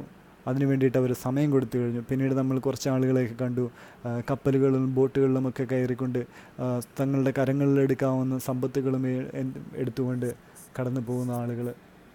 അപ്പോഴോ അവർക്കും എല്ലാവർക്കും കടന്നു പോകാൻ സാധിച്ചോ? ദൈവത്തിനോടുള്ള സ്നേഹം കൊണ്ടാണ് എന്നാണ് അവർ പറയുന്നത്. എന്നാൽ ദൈവത്തിനോടുള്ള സ്നേഹം അങ്ങനെയല്ല നമ്മൾ പ്രകടിപ്പിക്കേണ്ടത്. നമുക്ക് ജീവിതം നഷ്ടമെന്ന് കരുതരുത്. ദൈവമാണ് നമുക്ക് ആ ജീവിതം തന്നത്. ആ ദൈവം വിളിക്കുന്നിടത്തേക്ക് പോകുവാൻ ദൈവത്തിന് വേണ്ടിയിട്ട് ദാനിയേലിനെ പോലെ ഉറച്ചു നിൽക്കുവാൻ സാധിക്കണം. അന്യദേവന്മാരെ ആരാധിക്കാൻ പറഞ്ഞപ്പോൾ തലകുമ്പിടാതെ ഞാൻ വിശ്വസിക്കുന്ന എൻ്റെ ഏക ദൈവത്തെ മാത്രമേ ഞാൻ ആരാധിക്കൂ എന്ന് പറഞ്ഞ് ദാനിയേലിനെ പോലെ നിൽക്കുവാൻ നമുക്ക് സാധിക്കണം. അതാണ് യഥാർത്ഥ വിശ്വാസം. ഭീഷണിയുടെ മുന്നിൽ സർവ്വതും തങ്ങൾ സ്വരുക്കൂട്ടിയവയെല്ലാം തോളത്തെ എന്തിക്കൊണ്ട് മറ്റൊരു നാട്ടിൽ പോയി ജീവിക്കാം, അവിടെ ഞാൻ എൻ്റെ ദൈവത്തെ മഹത്വപ്പെടുത്തി ജീവിക്കുമെന്ന് ചിന്തിക്കുന്നത് തെറ്റാണ് എന്ന് വെളിപാടിൻ്റെ പുസ്തകം 13-ാം അധ്യായത്തിൽ പറഞ്ഞു തരുന്നു. ഇനി നമുക്ക് 13-ാമത്തെ അധ്യായത്തിൻ്റെ 15-ാമത്തെ വാക്യം കൂടി, വെളിപാടിൻ്റെ 13-15 കൂടി ഒന്ന് പരിശോധിക്കാം. മൃഗത്തിൻ്റെ പ്രതിമയ്ക്ക് ജീവശ്വാസം പകരുവാൻ അതിന് അനുവാദം കൊടുക്കപ്പെട്ടു. പ്രതിമയ്ക്ക് സംസാരശക്തി ലഭിക്കുവാനും പ്രതിമയെ ആരാധിക്കാത്തവരെ കൊല്ലിക്കുവാനും വേണ്ടിയായിരുന്നു അത്. ഈ മൃഗങ്ങൾ ഭൂമിയിലേക്ക് കടന്നു വന്നു കഴിയുമ്പോൾ അധികാരത്തിലേക്ക് കടന്നു വരുന്ന ആളുകൾ പലവിധ കാര്യങ്ങളും ആവശ്യപ്പെടും. അവയെല്ലാം ചെയ്യാത്തവരെയെല്ലാം നിഷ്കരുണം വധിക്കുവാനുള്ള ഒരു ഉത്തരവായിരിക്കും അവർക്ക് കൊടുക്കുവാൻ പോകുന്നത്. നമുക്ക് ദാനിയേൽ പ്രവാചകൻ്റെ അധ്യായത്തിലെ 3-ാമത്തെ അധ്യായത്തിലെ 5-ാമത്തെ വാക്യം ഒന്ന് പരിശോധിക്കാം. അത് ഒരു കൺഫ്യൂഷൻ ഉണ്ടാക്കുന്ന ഒരു വാക്യമായിട്ടാണ് എനിക്ക് തോന്നിയത്. എങ്കിൽ കൂടി ഞാൻ ഒന്ന് വായിക്കുകയാണ്. 13-15 വെളിപാടിൻ്റെ 13-15 സ്ഥിരീകരണ വാക്യമായിട്ട് തന്നിരിക്കുന്നത് ദാനിയേൽ പ്രവാചകൻ്റെ പുസ്തകത്തിലെ 3-ാമത്തെ അധ്യായത്തിൻ്റെ 5-ാമത്തെ വാക്യം. അതൊരു വലിയ ചാപ്റ്ററാണ്. അതിൽ നൽകപ്പെട്ടിരുന്ന വാക്യം ഇപ്രകാരമാണ്. 5-ാമത്തെ വാക്യം: ഞങ്ങൾക്ക് വേണ്ടി ചെയ്ത എല്ലാ കാര്യങ്ങളിലും അങ്ങ് ഉചിതമായ വിധി നടത്തി. ഞങ്ങളുടെ പിതാക്കന്മാരുടെ വിശുദ്ധ നഗരമായ ജെറുസലേമിൻ്റെ മേലും അങ്ങനെ തന്നെ. ഞങ്ങളുടെ പാപങ്ങൾ നിമിത്തമാണല്ലോ അങ്ങ് സത്യത്തിലും നീതിയിലും ഇവ ഞങ്ങളുടെ മേൽ വരുത്തിയത്. ഇത് 3 യുവാക്കന്മാരുടെ കീർത്തനമാണ്. അവർ ദാനിയേലും മറ്റ് അവൻ്റെ ഫ്രണ്ട്സും കൂടെ കൂടിയിട്ട് അവർ ജ്വലിക്കുന്ന തീച്ചൂളയിലേക്ക് പതിച്ചു കഴിഞ്ഞപ്പോൾ അവരവിടെ നിന്ന് ദൈവത്തെ മഹത്വപ്പെടുത്തുന്നതിന് വേണ്ടി ഉപയോഗിച്ചിരിക്കുന്ന ഒരു വാക്യമാണ് ദാനിയേലിൻ്റെ 3-ാമത്തെ അധ്യായത്തിലെ 5-ാമത്തെ വാക്യം. ഞങ്ങൾക്ക് വേണ്ടി ചെയ്ത എല്ലാ കാര്യങ്ങളിലും അങ്ങ് ഉചിതമായ വിധി നടത്തി. ഞങ്ങളുടെ പിതാക്കന്മാരുടെ വിശുദ്ധ നഗരമായ ജെറുസലേമിൻ്റെ മേലും അങ്ങനെ തന്നെ. അത് ജെറുസലേം നശിക്കുമെന്നും ലോകത്തിൻ്റെ എല്ലാ രാജ്യങ്ങളും എല്ലാ ആളുകളും വന്നു കൂടുന്ന ആ ജെറുസലേമിൻ്റെ ശോഭ നശിക്കുമെന്നും അവ ഉപേക്ഷിക്കപ്പെടുമെന്നും കല്ലോട് ചേരാതെ തറക്കപ്പെടുമെന്നും എല്ലാം യേശു തന്നെ പറയുന്നുണ്ടല്ലോ. ഒരു കാൽവരിയിലേക്കുള്ള കുരിശുയാത്രയിൽ തന്നെ പറയുന്നുണ്ടല്ലോ ജെറുസലേം നശിക്കുമെന്നും കാര്യങ്ങളെക്കുറിച്ചുമെല്ലാം പ്രവചിക്കുന്നുണ്ട്. അത് അങ്ങനെ തന്നെ സംഭവിക്കുകയും ചെയ്തു. എന്തുകൊണ്ടാണ് അങ്ങനെ വരുവാൻ കാരണമായത്? അത് ദാനിയേൽ പ്രവാചകൻ്റെ വാക്കുകളിലൂടെ പറയുകയാണെന്നുണ്ടെങ്കിൽ, ഞങ്ങളുടെ പാപങ്ങൾ നിമിത്തമാണല്ലോ അങ്ങ് സത്യത്തിലും നീതിയിലും ഇവ ഞങ്ങളുടെ മേൽ വരുത്തിയത്. പ്രിയമുള്ളവരെ, നമ്മൾ തിരിച്ചറിയാതെ പോയ ഒരു കാര്യമായിരുന്നു. ഇന്നും പറഞ്ഞു കേട്ടാൽ പോലും അനേകം ആളുകളിൽ പശ്ചാത്താപം ഉണ്ടാക്കുവാൻ പോലും സാധിക്കാത്ത വിധം ആളുകൾ തിരിച്ചറിയാത്ത സത്യമാണ്. നമ്മൾ ഓരോരുത്തരെയും പാപങ്ങൾ മൂലമാണ് ലോകത്ത് ഇത്തരം അനർത്ഥങ്ങളെല്ലാം ഉണ്ടാകുവാൻ കാരണമായത്. എന്താണ് ഈ അനർത്ഥങ്ങൾക്ക് ഉപോത്ബലകമായി നിൽക്കുന്നത്? നമ്മുടെ പാപങ്ങളെക്കുറിച്ച് നമ്മൾ പശ്ചാത്തപിക്കുന്നില്ല. ഞാൻ ചെയ്യുന്നത് തെറ്റാണെന്നുള്ള ബോധ്യം എനിക്ക് ഉണ്ടാവുന്നില്ല. ഞാൻ ചെയ്യുന്ന മറ്റുള്ളവനെ വിധിക്കുമ്പോൾ ഞാൻ ചെയ്യുന്നത് ശരിയാണെന്നുള്ള ബോധ്യമാണ്. ആ ഒരു ബോധ്യമുള്ളിടത്തോളം കാലം ബുദ്ധിയിൽ അന്ധകാരം വ്യാപിച്ചവരായി തീരുകയാണ് ഓരോ മനുഷ്യനും. അവൻ ദൈവത്തിൻ്റെ നന്മകളെ മറന്നു പോകുന്നു, ദൈവത്തിൻ്റെ പ്രവൃത്തികളെ മറന്നു പോകുന്നു. അങ്ങനെയുള്ളവർക്കോ അവരുടെ അവസാന കാലങ്ങളിൽ സംഭവിക്കാൻ പോകുന്നത് എന്താണ്? കഴിക്കുന്ന ആഹാരത്തിന് വേണ്ടി പോലും അവർ ഈ പറയുന്ന 2 മൃഗങ്ങൾ നൽകുന്ന ഒരു സംഖ്യയുണ്ട്. ആ മൃഗങ്ങൾ മനുഷ്യൻ്റെ ഒരു സംഖ്യ എന്നാണ് പറയുന്നത്. അതൊരു മനുഷ്യനാണ്, ആ മനുഷ്യൻ്റെ സംഖ്യയാണ്. ആ മനുഷ്യൻ ആരെന്ന് വെളിപ്പെടുത്തുന്നില്ല, എങ്കിലും പറയുന്നു ബുദ്ധിയുള്ളവൻ മൃഗത്തിൻ്റെ സംഖ്യ കണക്ക് കൂട്ടട്ടെ. അതൊരു മനുഷ്യൻ്റെ സംഖ്യയാണ്. ആ സംഖ്യ 666 ആണ് എന്ന് ദൈവം പറയുന്നു. പ്രിയമുള്ളവരെ, ഈ കാലഘട്ടത്തിൻ്റെതായ കുറച്ച് ചിന്തകൾ കൂടി നമുക്ക് ഇനിയൊന്ന് പങ്കുവയ്ക്കാം. വെളിപാടിൻ്റെ പുസ്തകത്തിൻ്റെ 13-ാമത്തെ അധ്യായത്തെക്കുറിച്ച് അന്തിക്രിസ്തു വരുന്നത് അസീറിയയിൽ നിന്ന് എന്ന് മറ്റ് പഴയ നിയമ ഗ്രന്ഥങ്ങളെ എസെക്കിയേൽ, ദാനിയേൽ പുസ്തകങ്ങളിലേക്ക് ആ ഒരു ചരിത്രപരമായ കാര്യങ്ങളെക്കുറിച്ച് നമ്മൾ വിശകലനം ചെയ്യുവാണെങ്കിൽ നമുക്ക് മനസ്സിലാക്കുവാൻ സാധിക്കും. അസീറിയ പണ്ട് സിറിയയുടെ അധീനതയിലായിരുന്ന ഒരു ഭാഗമായിരുന്നു. എന്നാൽ ഇന്ന് അങ്ങനെയല്ല. ഈ കാലഘട്ടത്തിൽ നമ്മൾ വസിക്കുന്ന ഈ കാലഘട്ടത്തിൽ അസീറിയ എന്ന് പറയുന്നത്, അതായത് ഇറാഖിൽ നിന്നാണ് അന്തിക്രിസ്തു വരിക എന്നൊരു സൂചനയാണ് നൽകുന്നത്. അപ്പോൾ ഇറാഖിൽ നിന്ന് വരുന്നത് ആരായിരിക്കും എന്നുള്ള ചോദ്യം കൂടി അവശേഷിക്കുന്നുണ്ട്. ഒരുപക്ഷെ അതൊരു യഹൂദനായിരിക്കാനാണ് സാധ്യത. അതായത് അന്തിക്രിസ്തു എന്ന് പറയുന്നത് ഒരുപക്ഷെ ഒരു യഹൂദനായിരിക്കും. അവൻ ലോകത്തിൻ്റെ മേൽ ശക്തി ഉള്ളവനായിത്തീരും. 2 മൃഗങ്ങൾ, ഞാൻ ഇനി കുറച്ച് കാര്യങ്ങളെ കൂടി ഈ വെളിപാടിൻ്റെ പുസ്തകത്തിൽ നിന്നും ആദ്യമേ മുതൽ തന്നെ എടുക്കുകയാണ്. ഇത് ചില കാര്യങ്ങളെക്കുറിച്ച് നമുക്ക് ഇന്നത്തെ കാലങ്ങളിൽ ഈ ലോകത്ത് നടന്നുകൊണ്ടിരിക്കുന്ന കാര്യങ്ങളെക്കുറിച്ച് കൂടുതൽ മനസ്സിലാക്കാൻ വേണ്ടിയിട്ടാണ്. എസെക്കിയേൽ പ്രവചനത്തിലും ദാനിയേലിൻ്റെ പുസ്തകത്തിലുമെല്ലാം അവർക്ക് വേണ്ട ദർശനങ്ങളിലെല്ലാം പറയുന്നത് ലോകത്തിൻ്റെ നാശത്തിന് വേണ്ടി കാരണമാകുന്ന അവ ഒരു മൃഗത്തിൻ്റെ രൂപത്തിലാണ് അവർക്കെല്ലാം കാണാൻ സാധിച്ചത്. അതേപോലെ തന്നെ അതിലെല്ലാം രേഖപ്പെടുത്തിയ ഒരു പേരുണ്ട്, സർപ്പം എന്ന് പറയുന്നത്. എവിടെയാണ് സർപ്പത്തെ നമ്മൾ ആദ്യമായിട്ട് ബൈബിളിൽ കാണുന്നത്? അത് ദൈവത്തിൻ്റെ സന്നിധിയിൽ നിന്ന് മനുഷ്യനെ പാപത്തിലേക്ക് നയിക്കുവാനായിട്ട് കടന്നു വരുന്ന പിശാചാണ്. ആ പിശാചെടുത്തിരുന്ന രൂപമാണ് സർപ്പം. ആ സർപ്പം ഈ ഭൂമിയുടെ മേൽ അധികാരം മുഴുവൻ ഉള്ളവനാണ്. അതുകൊണ്ടാണ് ഈ ലോകത്തിൻ്റെ അധിപനായവൻ എന്ന് ദൈവം തന്നെ, യേശു ക്രിസ്തു തന്നെ പറഞ്ഞിട്ടുണ്ട്. ഈ ലോകത്തിൻ്റെ അധിപൻ എന്ന് പറയുന്നുണ്ട്. പിശാചിനെ കുറിച്ചാണ് ഇവിടെ പറഞ്ഞിരിക്കുന്നത്. അപ്പോൾ ഇവനൊരു രൂപമുണ്ട്. അവൻ ഏത് രീതിയിലും കടന്നു വരാം. അവൻ്റെ രൂപം സർപ്പത്തിൻ്റേതാണ്. അവൻ ഏത് രൂപത്തിലും കടന്നു വരാം. മ്ലേച്ഛതകൾ പ്രവർത്തിക്കുവാനായിട്ട് ആളുകൾക്ക് സൗഭാഗ്യങ്ങളുടെ രൂപത്തിൽ കടന്നു വരാം. ഏത് രീതിയിലും കടന്നു വരും. പിന്നെ പറയുന്നുണ്ട്, ഈ 10 ഈ മൃഗങ്ങളിൽ ഒരെണ്ണത്തിൻ്റെ തലയ്ക്ക് വളരെ മരണകരമായൊരു മുറിവ് ഉണ്ടായിരുന്നു. എന്നാൽ അത് സൗഖ്യമാക്കപ്പെട്ടു എന്നാണ് പറയുന്നത്. അത് കേട്ട് കഴിഞ്ഞപ്പോൾ ഭൂമി മുഴുവനും ആ മൃഗത്തെക്കുറിച്ച് ആശ്ചര്യപ്പെട്ടു. പ്രിയമുള്ളവരെ, ഈ മൃഗമെന്നും ഒരുപക്ഷെ നമ്മുടെ ബ്രിട്ടീഷ് ആധിപത്യം ലോകത്ത് മുഴുവനും ഉണ്ടായിരുന്നു. അവ ഇന്ന് നശിച്ച് അതിൻ്റെ ഒരു പൊടി പോലും കാണാൻ സാധിക്കാത്ത ഒരു കാലമാണ് ഇപ്പോഴുള്ളത്. ഈസ്റ്റ് ഇന്ത്യ കമ്പനിയൊക്കെ എല്ലാ രാജ്യങ്ങളുടെ മേലും ആധിപത്യം സ്ഥാപിച്ചിരുന്നൊരു കാലഘട്ടമുണ്ടായിരുന്നു. എന്നാൽ ഇന്ന് അവയില്ല. അവ അന്യം നിന്ന് പോയി എന്ന് വേണം പറയുവാനായിട്ട്. അവയുടെ ഹെഡ് ക്വാർട്ടേഴ്സായിട്ടുണ്ടായിരുന്ന സ്ഥലം പോലും ഇന്ന് ഒരു ഇന്ത്യക്കാരൻ്റെ കയ്യിലാണ് ഉള്ളത് എന്ന് പറയുന്നു. എന്നാൽ അതിനെയെല്ലാം ഒരു മുറിവായിട്ട് ആ ബ്രിട്ടീഷ് ജനതയുടെ ഉള്ളിൽ കിടപ്പുണ്ട്. തങ്ങളുടെ ലോകത്തിൻ്റെ മേലുണ്ടായിരുന്ന ആധിപത്യം മാറ്റപ്പെട്ടു. ഇന്ന് അമേരിക്ക ലോകത്തിൻ്റെ മേൽ ആധിപത്യം നേടിയിരിക്കുന്നു. ഈ ബ്രിട്ടീഷുകാരെല്ലാം ഒന്നിച്ചു നിൽക്കുകയാണെന്നുണ്ടെങ്കിൽ ഒരുപക്ഷെ ഈ പറയുന്ന അമേരിക്കയെക്കാളും ഇല്ലെങ്കിൽ മറ്റുള്ള ഏഷ്യൻ ശക്തികളെക്കാളും വളരെയധികം സമ്പന്നമായി തീരുവാൻ സാധിക്കും. അവർ ഒരു ഏകജാല കറൻസി സിസ്റ്റം കൊണ്ടുപോകുന്നു. അതുപോലും വിജയകരമായില്ല. അവയെല്ലാം പരാജയപ്പെട്ടു. അങ്ങനെ നോക്കുകയാണെന്നുണ്ടെങ്കിൽ ഒരുപക്ഷെ അവർക്കൊന്ന് ഒരിക്കൽ കൂടി ഈ അധികാരത്തിലേക്ക് കടന്നു വരുവാനുള്ള ഒരു സാഹചര്യം ഉണ്ടായേക്കാം. അത് ഈ വരുവാനിരിക്കുന്ന കാലത്തിൻ്റെ ഒരു ആവശ്യമായി വരുമ്പോഴായിരിക്കാം അവരെല്ലാം ഒന്നിച്ചു ചേരാൻ പോകുന്നത് എന്ന് ഒരുപക്ഷെ തോന്നാം. പിന്നെ രണ്ടാമത് മറ്റൊരു വിഭാഗമാണ് മുറിവേറ്റ് കിടക്കുന്ന ഒരു വിഭാഗം. ചൈനയിലും റഷ്യയിലുമൊക്കെ ഒരു കാലങ്ങളിൽ വളരെയധികം ശക്തി പ്രാപിച്ച ഒരു വിഭാഗമായിരുന്നു കമ്മ്യൂണിസ്റ്റ് ചിന്താഗതി. അവയും എടുത്തു മാറ്റപ്പെട്ടു. അതിന് കാരണമായത് വിശ്വാസികളുടെ ദൈവത്തിൻ്റെ സന്നിധിയോട് ചേർന്ന് നിന്നുകൊണ്ടുള്ള, പരിശുദ്ധ കന്യാമറിയത്തോട് ചേർന്ന് നിന്നുകൊണ്ടുള്ള പ്രാർത്ഥനയുടെ ഫലമായിട്ട്, അനേകം വർഷങ്ങളുടെ ഫലമായിട്ട്, പ്രാർത്ഥനകളുടെയൊക്കെ ഫലമായിട്ട് ദൈവത്തിൻ്റെ ഇടപെടലുണ്ടായി. അങ്ങനെ ആ ഒരു കമ്മ്യൂണിസ്റ്റ് പ്രസ്ഥാനം തന്നെ തകർക്കപ്പെട്ടു. ഇന്ന് അവർ ക്രിസ്തീയ വിശ്വാസത്തിലേക്ക് കടന്നു വന്നുവെന്നുണ്ടെങ്കിലും അതിനെ അമർച്ച ചെയ്യുവാനായിട്ട് പരിശ്രമിച്ചുകൊണ്ടിരിക്കുന്ന വലിയൊരു ശക്തി അതിന് പിന്നിലുണ്ട്. അതാണ് പൈശാചികത, അതാണ് ആ സർപ്പം. അപ്പോൾ ഈ രണ്ട് മേഖലകളിൽ ഏതെങ്കിലും ഒന്നുകിൽ കമ്മ്യൂണിസ്റ്റ് പ്രസ്ഥാനങ്ങളുടെ ആ ഒരു പുനരുജ്ജീവനമോ ഇല്ലാന്നുണ്ടെങ്കിൽ ബ്രിട്ടീഷ് ആധിപത്യത്തിൻ്റെ ഒരു പുനരുജ്ജീവനമാകാം. അതായിരിക്കാം ഒരുപക്ഷെ വളരെ മാരകമായി മുറിവേറ്റപ്പെട്ട ആ ഒരു മൃഗം അത് വീണ്ടും ഉണർന്നു വരുവാൻ സാധ്യതയുണ്ടെന്ന് പറയുന്നത്. ദൈവദൂഷണവും വൻപും പറയുന്ന ഒരു വായ അതിന് നൽകപ്പെട്ടു. 42 മാസം പ്രവർത്തനം നടത്തുവാൻ അതിന് അധികാരവും നൽകപ്പെട്ടു എന്ന് പറയുന്നു. 4 വലിയ സാമ്രാജ്യങ്ങളായിരുന്നു ആദിമകാലഘട്ടങ്ങളിലൊക്കെ ഉണ്ടായിരുന്നത്. സിംഹം, കരടി, പുള്ളിപ്പുലി എന്നൊക്കെ പറയുന്ന ആ ഒരു കാര്യങ്ങൾ, അവയെല്ലാം ഒരു സാമ്രാജ്യത്തെയാണ് സൂചിപ്പിക്കുന്നത്. ബാബിലോൺ സാമ്രാജ്യം 70 വർഷത്തോളം ഈ ഭൂമിയിൽ ഭരണം നടത്തിയിട്ടാണ് പോയത്. എല്ലാ വംശങ്ങളെയും വളരെയധികം ക്രൂരതയോടും വേദനകളോടും കൂടി നശിപ്പിച്ച് ഭരിച്ചു പോയൊരു കാലഘട്ടം. പിന്നീട് മേദിയ, ഗ്രീസ്, റോമ, ഇങ്ങനെ വിവിധ സാമ്രാജ്യങ്ങളുണ്ടായി.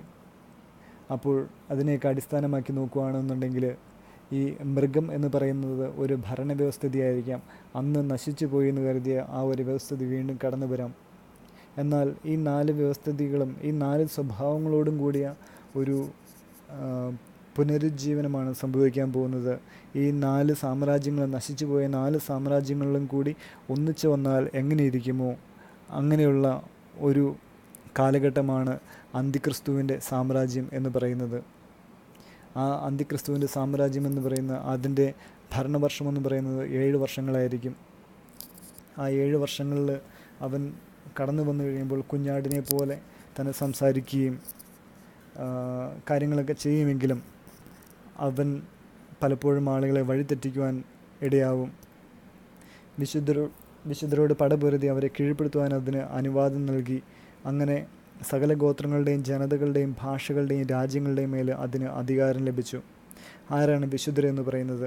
വെളിപാടിൻ്റെ പുസ്തകത്തിലെ 12-ാമത്തെ അധ്യായത്തിൽ നമ്മൾ മനസ്സിലാക്കി, അവിടെ ഒരു സ്ത്രീയും ഉഗ്രസർപ്പവും എന്നാണ് അതിന് പറഞ്ഞിരുന്നത്. ആ സ്ത്രീ എന്ന് പറയുന്നത് തിരുസഭയാണ്, കത്തോലിക്ക സഭയാണ്, ദൈവത്തിൻ്റെ സഭയാണ് സ്ത്രീ എന്ന് നമുക്ക് മനസ്സിലാക്കുവാൻ സാധിച്ചു.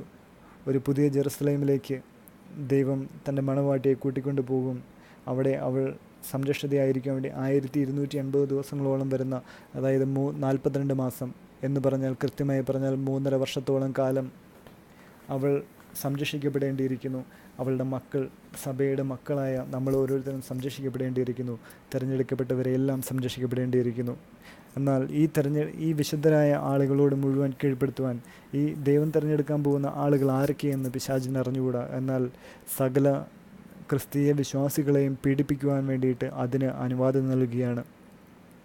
എന്നിട്ടോ അത് വധിക്കപ്പെട്ട കുഞ്ഞാടിൻ്റെ ജീവഗ്രന്ഥത്തിൽ ലോകസ്ഥാപനം മുതൽ പേരെഴുതപ്പെടാത്തവരായി ഭൂമിയിൽ വസിക്കുന്ന സർവ്വരും അതിനെ ആരാധിക്കുവാൻ വേണ്ടിയിട്ട് ഈ വിശ്വാസികളെല്ലാം പീഡിപ്പിക്കും, ശക്തമായി പീഡിപ്പിക്കും. ചില ആളുകളെ കൊന്നുകളയും, ചില ആളുകളുടെ തടവിലേക്ക് കൊണ്ടുപോകും. ഇങ്ങനെ വളരെയധികം വലിയൊരു പീഡനങ്ങളാണ് വരാൻ പോകുന്നതെന്ന് രേഖപ്പെടുത്തുന്നുണ്ട്.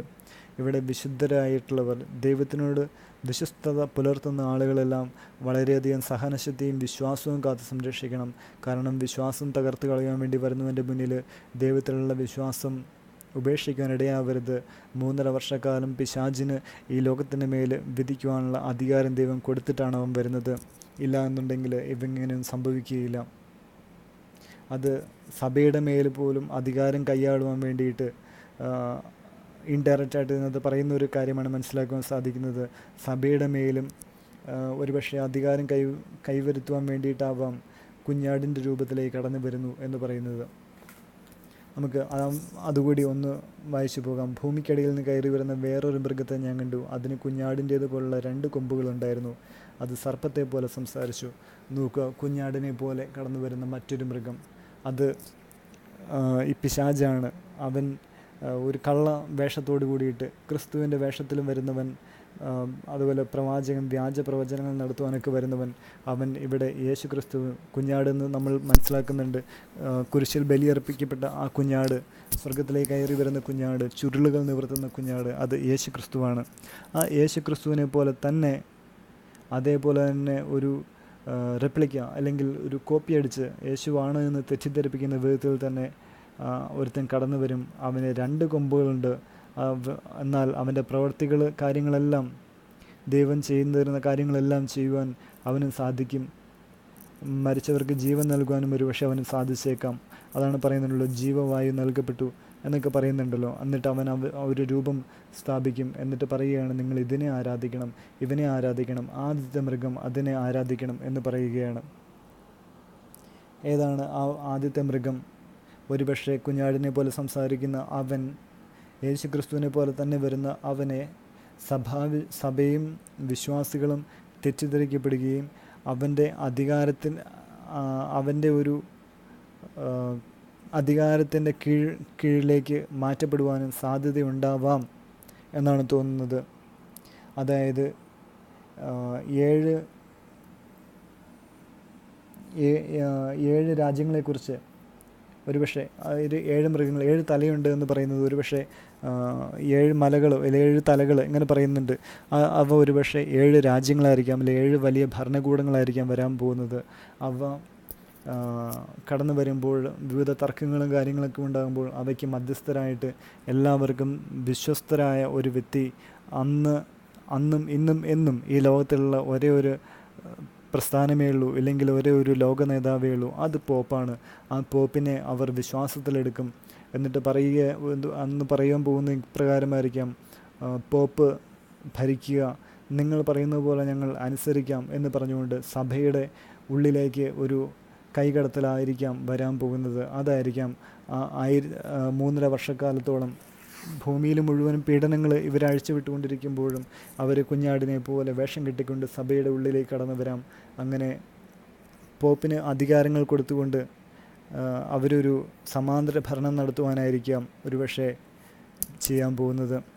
അവന് 2 തരം കൊമ്പുകളുണ്ടെന്ന് പറയുന്നു. എന്നാലും അവൻ്റെ പ്രവർത്തികളോ അത് സർപ്പത്തെ പോലെയാണ്. ആദ്യത്തെ മൃഗത്തിന് അധികാരം കൊടുത്തു മുറിവ് സുഖമാക്കപ്പെട്ട ആദ്യത്തെ മൃഗം ഞാൻ ആദ്യമേ തന്നെ സൂചിപ്പിച്ചിരുന്നു. ഒന്നുകിൽ അതൊരു കമ്മ്യൂണിസ്റ്റ് പ്രസ്ഥാനമാവാം, അല്ലെങ്കിൽ ആ ഒരു ചിന്താഗതിയാവാം, ഇല്ലാന്നുണ്ടെങ്കിൽ ബ്രിട്ടീഷ് സാമ്രാജ്യത്തിൻ്റെ ഒരു പുനരവതരണമാവാം. മുറിവേറ്റ അവരെയെല്ലാം അവരോട് ചേർന്ന് വിശ്വസിച്ചുകൊണ്ട് പ്രവർത്തിക്കുവാനായിട്ട് എല്ലാ വിശ്വാസികളെയും എല്ലാ ദൈവവിശ്വാസികളെയും അവ നിർബന്ധിച്ചുകൊണ്ടിരിക്കും. പിന്നെ വരുന്നത് ആകാശത്തു നിന്നും ഭൂമിയിലേക്ക് തീ ഇറക്കുകയും ഒക്കെ ചെയ്തുകൊണ്ട് അവർ വളരെ വലിയ അത്ഭുതങ്ങൾ പ്രവർത്തിക്കും. അത് കാണിക്കുവാനിടയാക്കുന്നതോ പിശാചാണ്. പിശാചിൻ്റെ പ്രവർത്തനങ്ങളിൽ ഇവയെല്ലാം സംഭവിച്ചുകൊണ്ടേയിരിക്കും. അവനെ എതിർക്കുന്നവരെയെല്ലാം അവർ കൊല്ലും, വേദനിപ്പിച്ചുകൊണ്ടിരിക്കും. പിന്നീട് പറയുന്നുണ്ട്, ചെറിയവരും വലിയവരും ധനികരും ദരിദ്രരും സ്വതന്ത്രരും അടിമകളുമായ എല്ലാവരുടെയും വലത്ത് കൈയിലോ നെറ്റിയിലോ മുദ്ര കുത്തണമെന്ന് അത് നിർബന്ധിക്കും. ആ ഒരു കാലഘട്ടത്തിലേക്ക് വരുമ്പോഴേക്കാണ് 3.5 വർഷക്കാലത്തെ ഒരു അധികാര സമയം കഴിഞ്ഞു കഴിയുമ്പോഴേക്ക് ഇവർ വീണ്ടും ജനങ്ങളുടെ മേൽ കൂടുതൽ ശക്തി കാണിക്കുവാൻ വേണ്ടി വരും. ഈ 3.5 വർഷം കൊണ്ട് ഒരു സമാന്തര ഭരണമൊക്കെ നടത്തിയ ശേഷം, ഇല്ലെങ്കിൽ ഒരു വളരെയധികം പീഡനങ്ങൾക്ക് അഴിച്ചുവിട്ട ശേഷം സഭയുടെ ഉള്ളിലേക്ക് കയറി പറ്റുന്ന ഇവർ സഭയെ തകർക്കുവാൻ വേണ്ടിയിട്ട് പരിശ്രമിക്കും. പിന്നീട് അതിശക്തമായ ഒരു വേദനയുടേതായ നാളുകളാണ് ഒരുപക്ഷെ വരാൻ പോകുന്നത്. ആ സമയങ്ങളിൽ സംഭവിക്കുക എന്ത് എന്ന് ചോദിച്ചു കഴിഞ്ഞിട്ടുണ്ടെങ്കിൽ, എല്ലാ മനുഷ്യനും ഒരു യൂണിവേഴ്സൽ കോഡ് നൽകപ്പെടും. അതാണ് 666 എന്ന് പറയുന്ന സംഖ്യ. മനുഷ്യൻ്റെ സംഖ്യ എന്നാണ് ദൈവം ഈ വചനത്തിൽ തന്നെ പറയുന്നത്. എന്തിനു വേണ്ടിയിട്ടാണ് ദൈവം ഇങ്ങനെ ഒരു ഉദാഹരണം തന്നത്? അത് മനസ്സിലാക്കേണ്ടവർ വെറുതെ മനസ്സിലാക്കുവാൻ ഒരുവനും മനസ്സിലാവുകയില്ല. അത് കാലങ്ങളോളം കാത്തിരുന്നുകൊണ്ട് വേണം മനസ്സിലാക്കുവാനായിട്ട്. നമുക്ക് ഈ അടുത്ത നാളുകളിലൊക്കെ ഈ 666 എന്ന സംഖ്യയെക്കുറിച്ച് വളരെയധികം പഠനങ്ങൾ നടക്കുന്നുണ്ടായിരുന്നു. യൂട്യൂബിലും ഗൂഗിളിലൊക്കെ സെർച്ച് ചെയ്യുമ്പോഴൊക്കെ പണ്ട് ഞാൻ എനിക്ക് ഓർമ്മ വരുന്ന കുറച്ച് കാര്യങ്ങൾ ഞാൻ ഒന്ന് പറയുവാൻ ശ്രമിക്കാം. www എന്ന് പറയുന്ന ഇൻ്റർനെറ്റിൻ്റെ ആ ഒരു അഡ്രസ് ബുക്കിലേക്ക് നമ്മൾ ടൈപ്പ് ചെയ്യുന്ന www എന്ന് പറയുന്നത് ഹീബ്രുവിലെ 6ാമത്തെ അക്ഷരമാണ്. അപ്പോൾ അത് 666 എന്ന് പറയുന്ന സംഖ്യയെ പ്രതിനിധാനം ചെയ്യുന്നുവെന്ന് വാദിക്കുന്ന കുറച്ച് ആൾക്കാരുണ്ടായിരുന്നു. അതേപോലെ തന്നെ ഗൂഗിൾ ക്രോം എന്ന് പറയുന്ന ആ ഒരു സെർച്ച് എഞ്ചിൻ, അതിൻ്റെ ലോഗോ കാണിക്കുന്നത് നടുവിൽ വൃത്തവും അതേപോലെ തന്നെ 3 വ്യത്യസ്തമായ നിറങ്ങൾ അതിന് രേഖപ്പെടുത്തുന്നുണ്ട്. ആ ഒരു 3 വ്യത്യസ്തമായ ആ നിറങ്ങളോട് ചേർന്നിട്ട് നടുക്ക് വരുന്ന വൃത്തത്തിലേക്ക് അവ കൂടിച്ചേർന്ന് കഴിയുമ്പോൾ ഓരോന്നും 6 എന്ന് പറയുന്ന 6 എന്ന് പറയുന്ന ഒരു അക്കത്തിനോട് സാമ്യം കാണിക്കും. അപ്പോൾ 3 6കൾ, അതാണ് 666 എന്ന് പറയുന്നു. അതായത് ഇൻ്റർനെറ്റ് ഉപയോഗിക്കണമെന്നുണ്ടെങ്കിൽ 666, അതേപോലെ വെബ്സൈറ്റുകളിലെ മറ്റും ഉപയോഗിക്കുന്നത് 666 എന്ന് പറയുന്ന ആ ഒരു സംഖ്യയുടെ ഒരു അതിപ്രസരമാണ് എന്ന് വാദിക്കുന്നവരും ആ കാലങ്ങളിൽ ഉണ്ടായിരുന്നു. എന്നാൽ ഇപ്പോൾ ഏറ്റവും ലേറ്റസ്റ്റായിട്ട് നമുക്ക് നോക്കുകയാണെന്നുണ്ടെങ്കിൽ നമ്മൾ ഇവിടെ പറയുന്നുണ്ട്, കൊടുക്കൽ വാങ്ങൽ 13ാമത്തെ അധ്യായത്തിൽ പറയുന്നുണ്ട്, കൊടുക്കൽ വാങ്ങലുകൾ അസാധ്യമാക്കാൻ വേണ്ടിയിട്ട് മൃഗത്തിൻ്റെ നാമമോ നാമത്തിൻ്റെ സംഖ്യയോ മുദ്രയടിക്കപ്പെടാത്ത ഒരാൾ പോലും ഉണ്ടാവുകയില്ല എന്ന് പറയുന്നുണ്ട്. അതിൽ ചെറിയവരും വലിയവരും ധനികരും ദരിദ്രരും സ്വതന്ത്രരും അടിമകളുമായ എല്ലാവരുടെയും എന്നാണ് പറയുന്നത്, സകല മനുഷ്യൻ്റെയും മേൽ ആ ഒരു സംഖ്യ അടിക്കാൻ വേണ്ടിയിട്ട് അല്ലെങ്കിൽ രേഖപ്പെടുത്താൻ വേണ്ടിയിട്ട് നിർബന്ധം ചെലുത്തും എന്ന് പറയുന്നു. എന്നാൽ എല്ലാവരും അതിന് തയ്യാറാവുകയില്ല. നമ്മൾ മനസ്സിലാക്കണം. 1-2 ഉദാഹരണങ്ങൾ കൂടി രേഖപ്പെടുത്താൻ ആഗ്രഹിക്കുന്നു. നമ്മളിപ്പോൾ കടയിൽ പോയിട്ട് ഒരു സാധനങ്ങൾ മേടിക്കുകയാണെങ്കിൽ ബില്ലുകളും കാര്യങ്ങളൊക്കെ ഇലക്ട്രോണിക് രൂപത്തിലാണ് അവർ ചെയ്യുന്നത്. ബാർകോഡുകളായിട്ടാണ് ചെയ്തിരിക്കുന്നത്. നമ്മൾ മേടിക്കുന്ന സാധനത്തിൻ്റെ അപ്പോൾ ഒരു പഴം മേടിക്കുകയാണെങ്കിൽ ആ പഴത്തിൽ പോലും ഒരു ബാർകോഡുണ്ട്. അതിൽ സ്റ്റിക്കർ ഒട്ടിച്ച് വെച്ചിട്ടുണ്ടാവാം. അതേപോലെ തന്നെ കറി പൗഡറുകളോ മറ്റു കാര്യങ്ങളോ എടുത്തു കഴിയുമ്പോൾ അതിൻ്റെ എല്ലാം ഒരു ബാർകോഡ് അതിൽ രേഖപ്പെടുത്തിയിട്ടുണ്ട്. അതിൽ ഏറ്റവും ആദ്യത്തിൽ 2 വലിയ വരകൾ കട്ടിയായിട്ടുണ്ടാവും. പിന്നെ നടുക്കും അതേപോലെ തന്നെ സമാനമായ 2 വരകൾ, അതേപോലെ ഏറ്റവും അവസാനത്തിൽ 2 വലിയ വരകൾ, അങ്ങനെ 6 വരകളാണ് അവിടെ വലിയതായിട്ട് കാണിച്ചിരിക്കുന്നത്. ഇതിനിടയിലാണ് വിവിധ സംഖ്യകൾ രേഖപ്പെടുത്തിയിരിക്കുന്നത്. ഈ വലിയ വരകളെയാണ് 6 എന്ന് റെപ്രസെൻ്റ് ചെയ്യുന്നതെന്ന് പറയുന്ന ആളുകളുമുണ്ട്. അതിനെക്കുറിച്ച് വ്യക്തമായിട്ട് എനിക്ക് അറിഞ്ഞുകൂടാ. ഞാനത് ഇൻ്റർനെറ്റിൽ വായിച്ചിട്ടുള്ളൊരു കാര്യമാണ് ഇപ്പം നിങ്ങളുടെ അടുത്ത് പറഞ്ഞത്. അതേപോലെ തന്നെയാണ് ഒബാമ കെയർ എന്ന് പറയുന്ന ഒരു ഇൻഷുറൻസ് പദ്ധതിയുമായിട്ട് ഒബാമയുടെ ഭരണകാലഘട്ടത്തിൽ അമേരിക്കയിൽ വന്നത്. അത് ഇപ്രകാരമായിരുന്നു: ഈ സകലമായ ആളുകളെയും അവർക്ക് ഇൻഷുറൻസിൻ്റെ പരിധിയിലേക്ക് വരണമെന്നുണ്ടെങ്കിൽ, പരിരക്ഷ കിട്ടണമെന്നുണ്ടെങ്കിൽ അതിനു വേണ്ടിയിട്ട് ശരീരത്തിലേക്ക് ഒരു ചിപ്പ് ഘടിപ്പിക്കുന്ന രീതിയായിരുന്നു, ഇലക്ട്രോണിക് ചിപ്പ്. അതുവഴി അവരുടെ ഹെൽത്ത് കാര്യങ്ങളൊക്കെ അറിയുവാൻ സാധിക്കും, ഓരോ ട്രീറ്റ്മെൻറ്റും മറ്റു കാര്യങ്ങളൊക്കെ എളുപ്പത്തിലാകും. അങ്ങനെ എന്തൊക്കെ പറഞ്ഞുകൊണ്ടായിരുന്നു അത് വന്നത്. എന്നാൽ അത് പല ആളുകളും അതിനെ എതിർത്തു. സഭ പ്രത്യേകിച്ച് വിശ്വാസികളായ ആളുകളെല്ലാം അതിനെ വളരെയധികം എതിർത്തു. എന്നാൽ അത് പരിപൂർണമായിട്ടും വിജയിച്ചില്ല. കുറച്ച് പേരെങ്കിലുമൊക്കെ അതിനുവേണ്ടി തയ്യാറാവുകയും ചെയ്തിരുന്നു. അത് ഒന്നുകിൽ വലത്ത് കൈയിലോ ഇല്ലെങ്കിൽ നെറ്റിയിലോ സ്ഥാപിക്കണമെന്നായിരുന്നു ആ ഒരു ചിപ്പ്. ഒരു കടുകുമണിയോളം, അതിനേക്കാൾ ഇത്രയും കൂടെ വലുപ്പമുള്ള ഒരു ചിപ്പാണ്, ഇലക്ട്രോണിക് ചിപ്പായിരുന്നു അത്. നമ്മുടെ ക്രെഡിറ്റ് കാർഡുകളിലും ബാങ്കിൻ്റെ ATM കാർഡുകളിലൊക്കെ ഉള്ളിൽ വെച്ചിരിക്കുന്ന പോലത്തെ ഒരു ചിപ്പാണ് ഇതിനകത്ത് നമ്മുടെ ശരീരത്തെ ത്വക്കിനുള്ളിൽ അവർ വയ്ക്കുവാൻ വേണ്ടി പ്ലാൻ ചെയ്തിരുന്നത്. അപ്പോൾ ഈ കാര്യങ്ങളെക്കുറിച്ചൊക്കെ നോക്കുകയാണെന്നുണ്ടെങ്കിൽ നമുക്ക് തീർച്ചയായിട്ടും പറയുവാൻ സാധിക്കും, വെളിപാടിൻ്റെ പുസ്തകത്തിൽ 13-ാമത്തെ അധ്യായത്തിൻ്റെ 17-ാമത്തെ വാക്യം, മൃഗത്തിൻ്റെ നാമമോ സംഖ്യയോ മുദ്രയടിക്കപ്പെടാത്തവർക്ക് കൊടുക്കൽ വാങ്ങൽ അസാധ്യമാക്കാൻ വേണ്ടിയായിരുന്നു അതെന്നാണ് പറയുന്നത്. അപ്പോൾ ഇത് ഓൾറെഡി ഈ ലോകത്ത് സ്ഥാപിതമായി അത് തുടങ്ങിക്കഴിഞ്ഞിട്ടുണ്ടായിരുന്നു.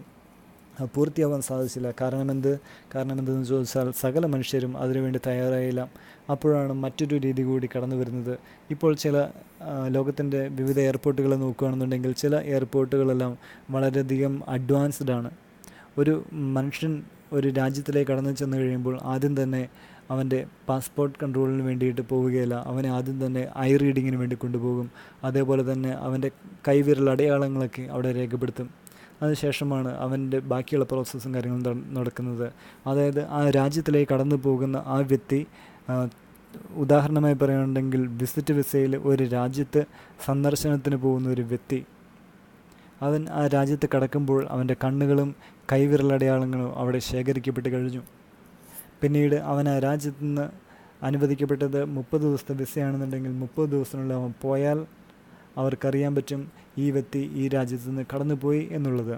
എന്നാൽ അവൻ പോകാതെ തന്നെ ആ രാജ്യത്ത് നിൽക്കുകയാണെന്നുണ്ടെങ്കിൽ അവരുടെ സിസ്റ്റത്തിൽ അതൊരു ഇററായിട്ട് കാണിക്കും, ആ വ്യക്തി തിരികെ പോയിട്ടില്ല എന്നുള്ളത്. അവൻ മരിക്കാത്തിടത്തോളം കാലം ആ വ്യക്തി ജീവനോടെയുണ്ട്, തങ്ങളുടെ രാജ്യത്ത് അവൻ അതിക്രമിച്ച് ജീവിക്കുന്നു എന്നാണ് അതിൻ്റെ അർത്ഥം. അവർ അവനെ എവിടെയായിരുന്നാലും തങ്ങളുടെ രാജ്യത്ത് എവിടെയുണ്ടെങ്കിലും കണ്ടുപിടിക്കുവാനായിട്ട് സംവിധാനങ്ങൾ ഒരുക്കിയിരിക്കുന്നു. ഒരു വ്യക്തിയുടെ ചലനങ്ങൾ പോലും നിരീക്ഷിച്ചുകൊണ്ട് അവനെ കണ്ടെത്തുവാൻ, അവൻ്റെ കണ്ണുകളിലെ റീഡിംഗ് എടുത്തുകൊണ്ട് അവൻ എവിടെയാണ് എന്ന് കണ്ടെത്തുവാനായിട്ട് ശാസ്ത്രം അത്രത്തോളം പുരോഗമിച്ചിരിക്കുന്നു. അതുകൊണ്ടാണ് ഇവിടെ പറയുന്നത് ഒരു നാമത്തിൻ്റെ സംഖ്യ, ഒരു മനുഷ്യൻ്റെ സംഖ്യയാണ് അത് എന്ന് പറയുന്നു. ഓരോ മനുഷ്യൻ്റെയും സംഖ്യ രേഖപ്പെടുത്തിയിരിക്കുന്ന 666 എന്ന് പറയുന്ന ഒരു സംഖ്യയിലേക്ക് ഒതുക്കിയിരിക്കുന്നു. എന്നാൽ അതിനോട് കൂടി ചേർന്ന് മറ്റ് സംഖ്യകളും വരും എന്നാണ് നമ്മൾ ഈ കാലഘട്ടത്തിൻ്റെ കാര്യങ്ങളൊക്കെ വെച്ച് നോക്കുമ്പോൾ മനസ്സിലാക്കേണ്ടത്. ഇനി മറ്റൊരു ഉദാഹരണം കൂടി പറയാം. അത് ഇപ്രകാരമാണ്: ഒരു മനുഷ്യനും ഇന്ന് ഒരു യുണീക്ക് ഐഡൻറ്റിറ്റി സംവിധാനം ലോകരാജ്യങ്ങളിൽ എല്ലായിടത്തും രേഖപ്പെടുത്തിയിട്ടുണ്ട്. ആ യുണീക്ക് ഐഡൻറ്റിറ്റി സിസ്റ്റം പ്രകാരം ഞാൻ എന്ന് പറയുന്ന ഒരു വ്യക്തിക്ക് എൻ്റേതായ ഒരു നമ്പർ മാത്രമേ ഉള്ളൂ, അത് മറ്റാർക്കുമില്ല.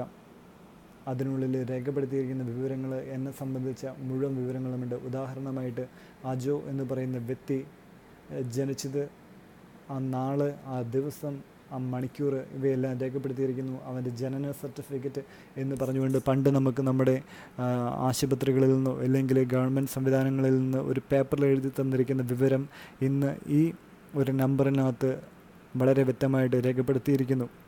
അതേപോലെ തന്നെ എൻ്റെ പാസ്പോർട്ടിൻ്റെ നമ്പർ, ആധാർ കാർഡിനും, എൻ്റെ ഇൻഷുറൻസ് ഉണ്ടെങ്കിൽ ഇൻഷുറൻസിൻ്റെ നമ്പറുകൾ, ബാങ്ക് ഡീറ്റെയിൽസ്, ഞാനൊരു മൊബൈൽ ഫോൺ ഉപയോഗിക്കുന്നവനാണ്, എൻ്റെ പേരിൽ സിം ഉണ്ടെങ്കിൽ ആ സിമ്മിൻ്റെ വിവരങ്ങൾ, എനിക്ക് ഡ്രൈവിംഗ് ലൈസൻസ് ഉണ്ടെങ്കിൽ എൻ്റെ ഡ്രൈവിംഗ് ലൈസൻസിൻ്റെ വിവരങ്ങൾ, അങ്ങനെ ഞാൻ മരിക്കുന്നത് വരെ എന്തൊക്കെ കാര്യങ്ങളുണ്ടോ അവയെല്ലാം രേഖപ്പെടുത്തിയിരിക്കുന്ന ഒരു ഏകജാലക സംവിധാനമാണ്, മോണിറ്ററിംഗ് സിസ്റ്റമാണ് എൻ്റെ പേരിൽ എൻ്റെ രാജ്യം ഇല്ലെങ്കിൽ ഞാൻ അധിവസിക്കുന്ന നാടിൻ്റെ രീതികൾക്ക് അനുസരിച്ച് ഇറക്കിയിരിക്കുന്ന യുണീക്ക് ഐഡൻറ്റിറ്റി സിസ്റ്റം. അത് ജന്മനാട്ടിലും ഉണ്ടാവും. പരദേശിയായിട്ട് പ്രവാസിയായിട്ട് മറ്റൊരു നാട്ടിൽ ജീവിക്കുന്നവനാണെങ്കിൽ അവന് ആ രാജ്യത്തിലും അത് ഉണ്ടായിരിക്കും. അപ്പോൾ ഈ വരുന്ന മൃഗത്തിൻ്റെ ആധിപത്യം നടക്കുന്ന ആ 7 വർഷക്കാലങ്ങളിൽ ഇവയെല്ലാം നിർബന്ധിതമായ കാര്യങ്ങളാക്കി തീർക്കും. അതില്ലാത്തവർക്ക് ആഹാരങ്ങൾ മേടിക്കാൻ സാധിക്കുകയില്ല. മുറിവ് പറ്റിയാൽ ചികിത്സിക്കാൻ ആശുപത്രിയിൽ പോകാൻ സാധിക്കുകയില്ല. ആഹാരത്തിന് വേണ്ടിയിട്ട് അവൻ റേഷൻ കടകളിലോ പലചരക്ക് കടകളിലോ കടന്നു ചെന്നാൽ അവന് ആഹാരം പോലും ലഭിക്കുകയില്ല. ഇവിടെയാണ് ദൈവത്തിൻ്റെ വചനം നമ്മൾ ഓർമ്മയിലേക്ക് കൊണ്ടുവരേണ്ടത്. ആകാശത്തിലെ പക്ഷികളെ നോക്കുവിൻ, അവ വിതയ്ക്കുന്നില്ല, കൊയ്യുന്നില്ല, കളപ്പുരകൾ ശേഖരിക്കുന്നുമില്ല, എന്നാൽ ദൈവമോ അവരെ പോറ്റുന്നു എന്ന് പറയുന്ന വചനം നമ്മൾ ഹൃദയത്തിലേക്ക് കൊണ്ടുവരണം. വിശ്വസിക്കുന്ന ഓരോ മക്കളും ഇത്തരമൊരു ആചാരത്തിലേക്ക് കടന്നു വരേണ്ട നിർബന്ധിതമായ ഒരു കാലഘട്ടത്തിലേക്ക് കടന്നു വരുമ്പോൾ അത് ചെയ്തില്ല എന്നുണ്ടെങ്കിൽ നിങ്ങളെ ഞാൻ കൊല്ലുമെന്ന് പറഞ്ഞാൽ അതിനെ സ്വാഗതം ചെയ്യുവാനുള്ള മനസ്സാക്ഷിയിലേക്ക് അല്ലെങ്കിൽ ഒരു മനസ്സുരുക്കത്തിലേക്ക് കടന്നു വരണം. കാരണം വരാനിരിക്കുന്ന യുണീക്ക് ഐഡൻറ്റിറ്റി കാർഡുകളെക്കുറിച്ചല്ല പറയുന്നത്. വരാനിരിക്കുന്ന നാളിൽ ഉണ്ടാവാൻ പോകുന്ന വേദനകളുടെ ആരംഭം ഇപ്പോഴേ ഇത് ആരംഭിച്ച് കഴിഞ്ഞു എന്ന് രേഖപ്പെടുത്തുവാനാണ് കുറച്ച് ഉദാഹരണങ്ങളിലൂടെ ഇതെല്ലാം പറഞ്ഞു തന്നത്. പ്രിയമുള്ളവരെ, നമ്മുടെ പ്രത്യാശ സ്വർഗത്തിലാണ്. നമ്മുടെ ഐഡൻറ്റിറ്റി എന്ന് പറയുന്നത് സ്വർഗത്തിലാണ്. വിശുദ്ധ പൗലോസ്ലീഹ പറയുന്നില്ലേ, ഞാൻ എൻ്റെ ഐഡൻറ്റിറ്റി, എൻ്റെ രാജ്യമെന്ന് പറയുന്നത് സ്വർഗമാണ്. സ്വർഗത്തിൽ എത്തിച്ചേരുന്നവരെ ഞാൻ ഈ ഭൂമിയിൽ കുറച്ച് നാളുകൾ മാത്രം ഇവിടെ ജീവിച്ച് കടന്നു പോകേണ്ടവനാണ്. അതുകൊണ്ട് ഈ പരദേശിയായി പാർക്കുന്ന നാട്ടിൽ എനിക്കുണ്ടാകുന്ന വിഷമതകളിൽ ഞാൻ തളരരുത്. ഞാൻ സ്വർഗത്തെ ലക്ഷ്യമാക്കി യേശുവിനെ സാക്ഷിയായിട്ട് ജീവിക്കേണ്ടവനാണ്, ജീവിക്കേണ്ടവളാണ്. പ്രിയമുള്ളവരെ, ദൈവത്തിനോട് ചേർന്ന് ജീവിക്കാൻ നമുക്ക് പരിശ്രമിക്കാം. നമ്മളിൽ ദൈവത്തിൻ്റെ മുദ്ര പതിച്ചിട്ടുണ്ട്. അത് അച്ചാരമായിട്ട് നമ്മുടെ ആത്മാവിനെ നമ്മുടെ ഹൃദയങ്ങളിലേക്ക് പകർന്നു തരികയും ചെയ്തിട്ടുണ്ട്. പരിശുദ്ധാത്മാവ് നമുക്ക് പകർന്നു തരികയും ചെയ്തിട്ടുണ്ട്. ദൈവത്തിൻ്റെ മുദ്ര ലഭിക്കുന്നവരാണ് നമുക്ക്. അല്ലാതെ ലോകത്തിൻ്റേതായ മുദ്ര ശരീരത്തിലോ നെറ്റിത്തടങ്ങളിലോ സ്വീകരിക്കാൻ വേണ്ടിയിട്ട് നിന്നു കൊടുക്കുന്നവരാവരുത്. ചതിയിൽ പെടുവാനിടയാവരുത്. വരാനിരിക്കുന്നവൻ, ഭരിക്കുവാനിരിക്കുന്നവൻ അവൻ പിശാചാണ്. അവൻ്റെ നാളുകളിലാണ് നമ്മൾ ജീവിക്കുന്നത്. സർപ്പത്തെ പോലെ കൂർമ്മബുദ്ധിയുള്ളവരായിരിക്കട്ടെ ഓരോ മനുഷ്യനുമെന്ന് ദൈവം തന്നെ പറയുന്നുണ്ട്. ആ കൂർമ്മബുദ്ധി നമ്മൾ ലഭിക്കണമെന്നുണ്ടെങ്കിൽ ദൈവത്തിനോട് ചേർന്ന് നിന്നെങ്കിൽ മാത്രമേ ലഭിക്കുകയുള്ളൂ.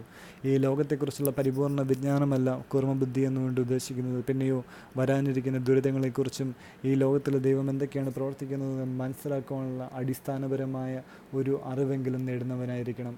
അതാണ് ദൈവത്തിൻ്റെ ജ്ഞാനവും ലോകത്തിൻ്റെ ജ്ഞാനവും തമ്മിലുള്ള വ്യത്യാസം. ഈ ലോകത്തിൻ്റേതായ രീതിയിൽ ജീവിക്കുന്ന ഒരു വ്യക്തിക്ക് ദൈവത്തിൻ്റെ വചനങ്ങൾ അവൻ്റെ ഉള്ളിലേക്ക് പോകുന്നില്ല. അവന് ദൈവത്തെക്കുറിച്ച് അറിയാൻ സാധിക്കുന്നില്ല. അവൻ ലോകത്തിൻ്റെ അത് രീതിയിലൂടെ തന്നെ ജീവിക്കും. തിന്മയുടെ രീതികളിൽ അഴുക്ക് നിറഞ്ഞ ജീവിതത്തിലൂടെ അവൻ കടന്നു പോകും. അവൻ രക്ഷപ്പെടണമെന്ന് ആഗ്രഹിക്കും, എന്നാലോ സാധിക്കുകയില്ല. അവിടെയാണ് ദൈവത്തിൽ വിശ്വസിക്കുന്നവർക്കുള്ള പ്രത്യാശ. ദൈവം തിരഞ്ഞെടുക്കുന്നവർക്ക് ദൈവത്തിൻ്റെ ദൂതനോട് ദൈവം ഒരു കാര്യം പറയും, നിങ്ങൾ ഭൂമിയിലെങ്ങും കടന്നു പോയിട്ട് എൻ്റെ തിരഞ്ഞെടുക്കപ്പെട്ടവരുടെ മേലെ നിങ്ങൾ, എൻ്റെ നാമം ഏറ്റുപറയുന്നവരുടെ മേലെ പോയി നിങ്ങൾ അവരുടെ നെറ്റിയിൽ ഒരു അടയാളമിടുക. ശ്രദ്ധിക്കുക, അവരുടെ നെറ്റിയിൽ ഒരു അടയാളമിടുക.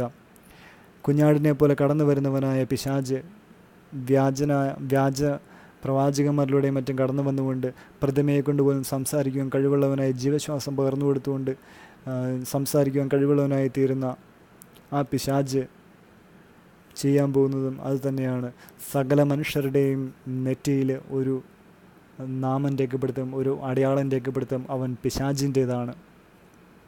ഇല്ലെങ്കിൽ അവരുടെ കൈത്തണ്ടകളിലെല്ലാം ഒരു അടയാളം സ്ഥാപിക്കും, അത് പിശാചിൻ്റേതാണ് എന്ന് അവൻ അടയാളം സ്ഥാപിക്കും. അതാണ് ഇന്ന് ലോകത്ത് നടന്നുകൊണ്ടിരിക്കുന്നത്, നടക്കുവാൻ പോകുന്നത്.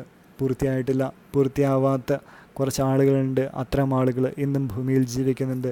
അവരെ പോലും വലിയവനെന്നോ പണക്കാരെന്നോ അടിമയെന്നോ വ്യത്യാസമില്ല, സകലരുടെ മേലെ ആ ഒരു അടയാളം ചാർത്തപ്പെടുമെന്ന് പറയുന്നു.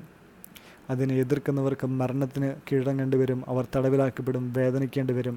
പ്രിയമുള്ളവരെ, അതിന് തയ്യാറായിരിക്കുന്നവരായിരിക്കണം നമ്മൾ. ദൈവത്തിന് തിരഞ്ഞെടുക്കപ്പെടുന്നവർക്ക് മാലാഖമാരെ അയച്ച് നെറ്റിത്തടത്തിൽ ഒരു മുദ്രയിടുമെന്ന് ദൈവം പറഞ്ഞിട്ടുണ്ട്. അവൻ്റെ മുദ്ര വീണാൽ അവന് രക്ഷയാണ്. അതിൻ്റെ ഉദാഹരണമായിട്ട് പറയുകയാണെന്നുണ്ടെങ്കിൽ ആദത്തിൻ്റെയും ഹവ്വയുടെയും മക്കളിൽ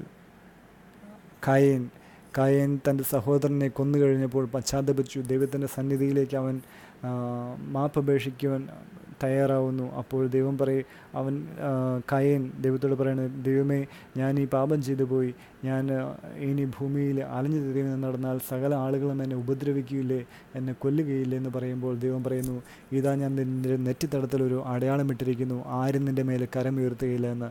അതാണ് ദൈവത്തിൻ്റെ വാഗ്ദാനം. പ്രിയമുള്ളവരെ, ദൈവത്തിൻ്റെ വാഗ്ദാനം, ദൈവം ഒരു അടയാളമിട്ടാൽ അത് മായ്ക്കുവാനായിട്ട് ഒരുവനും സാധിക്കില്ല, ഒരു പിശാചിനും സാധിക്കുകയില്ല. ദൈവത്തിൻ്റെ അടയാളത്തിന് വേണ്ടി കാത്തിരിക്കണം.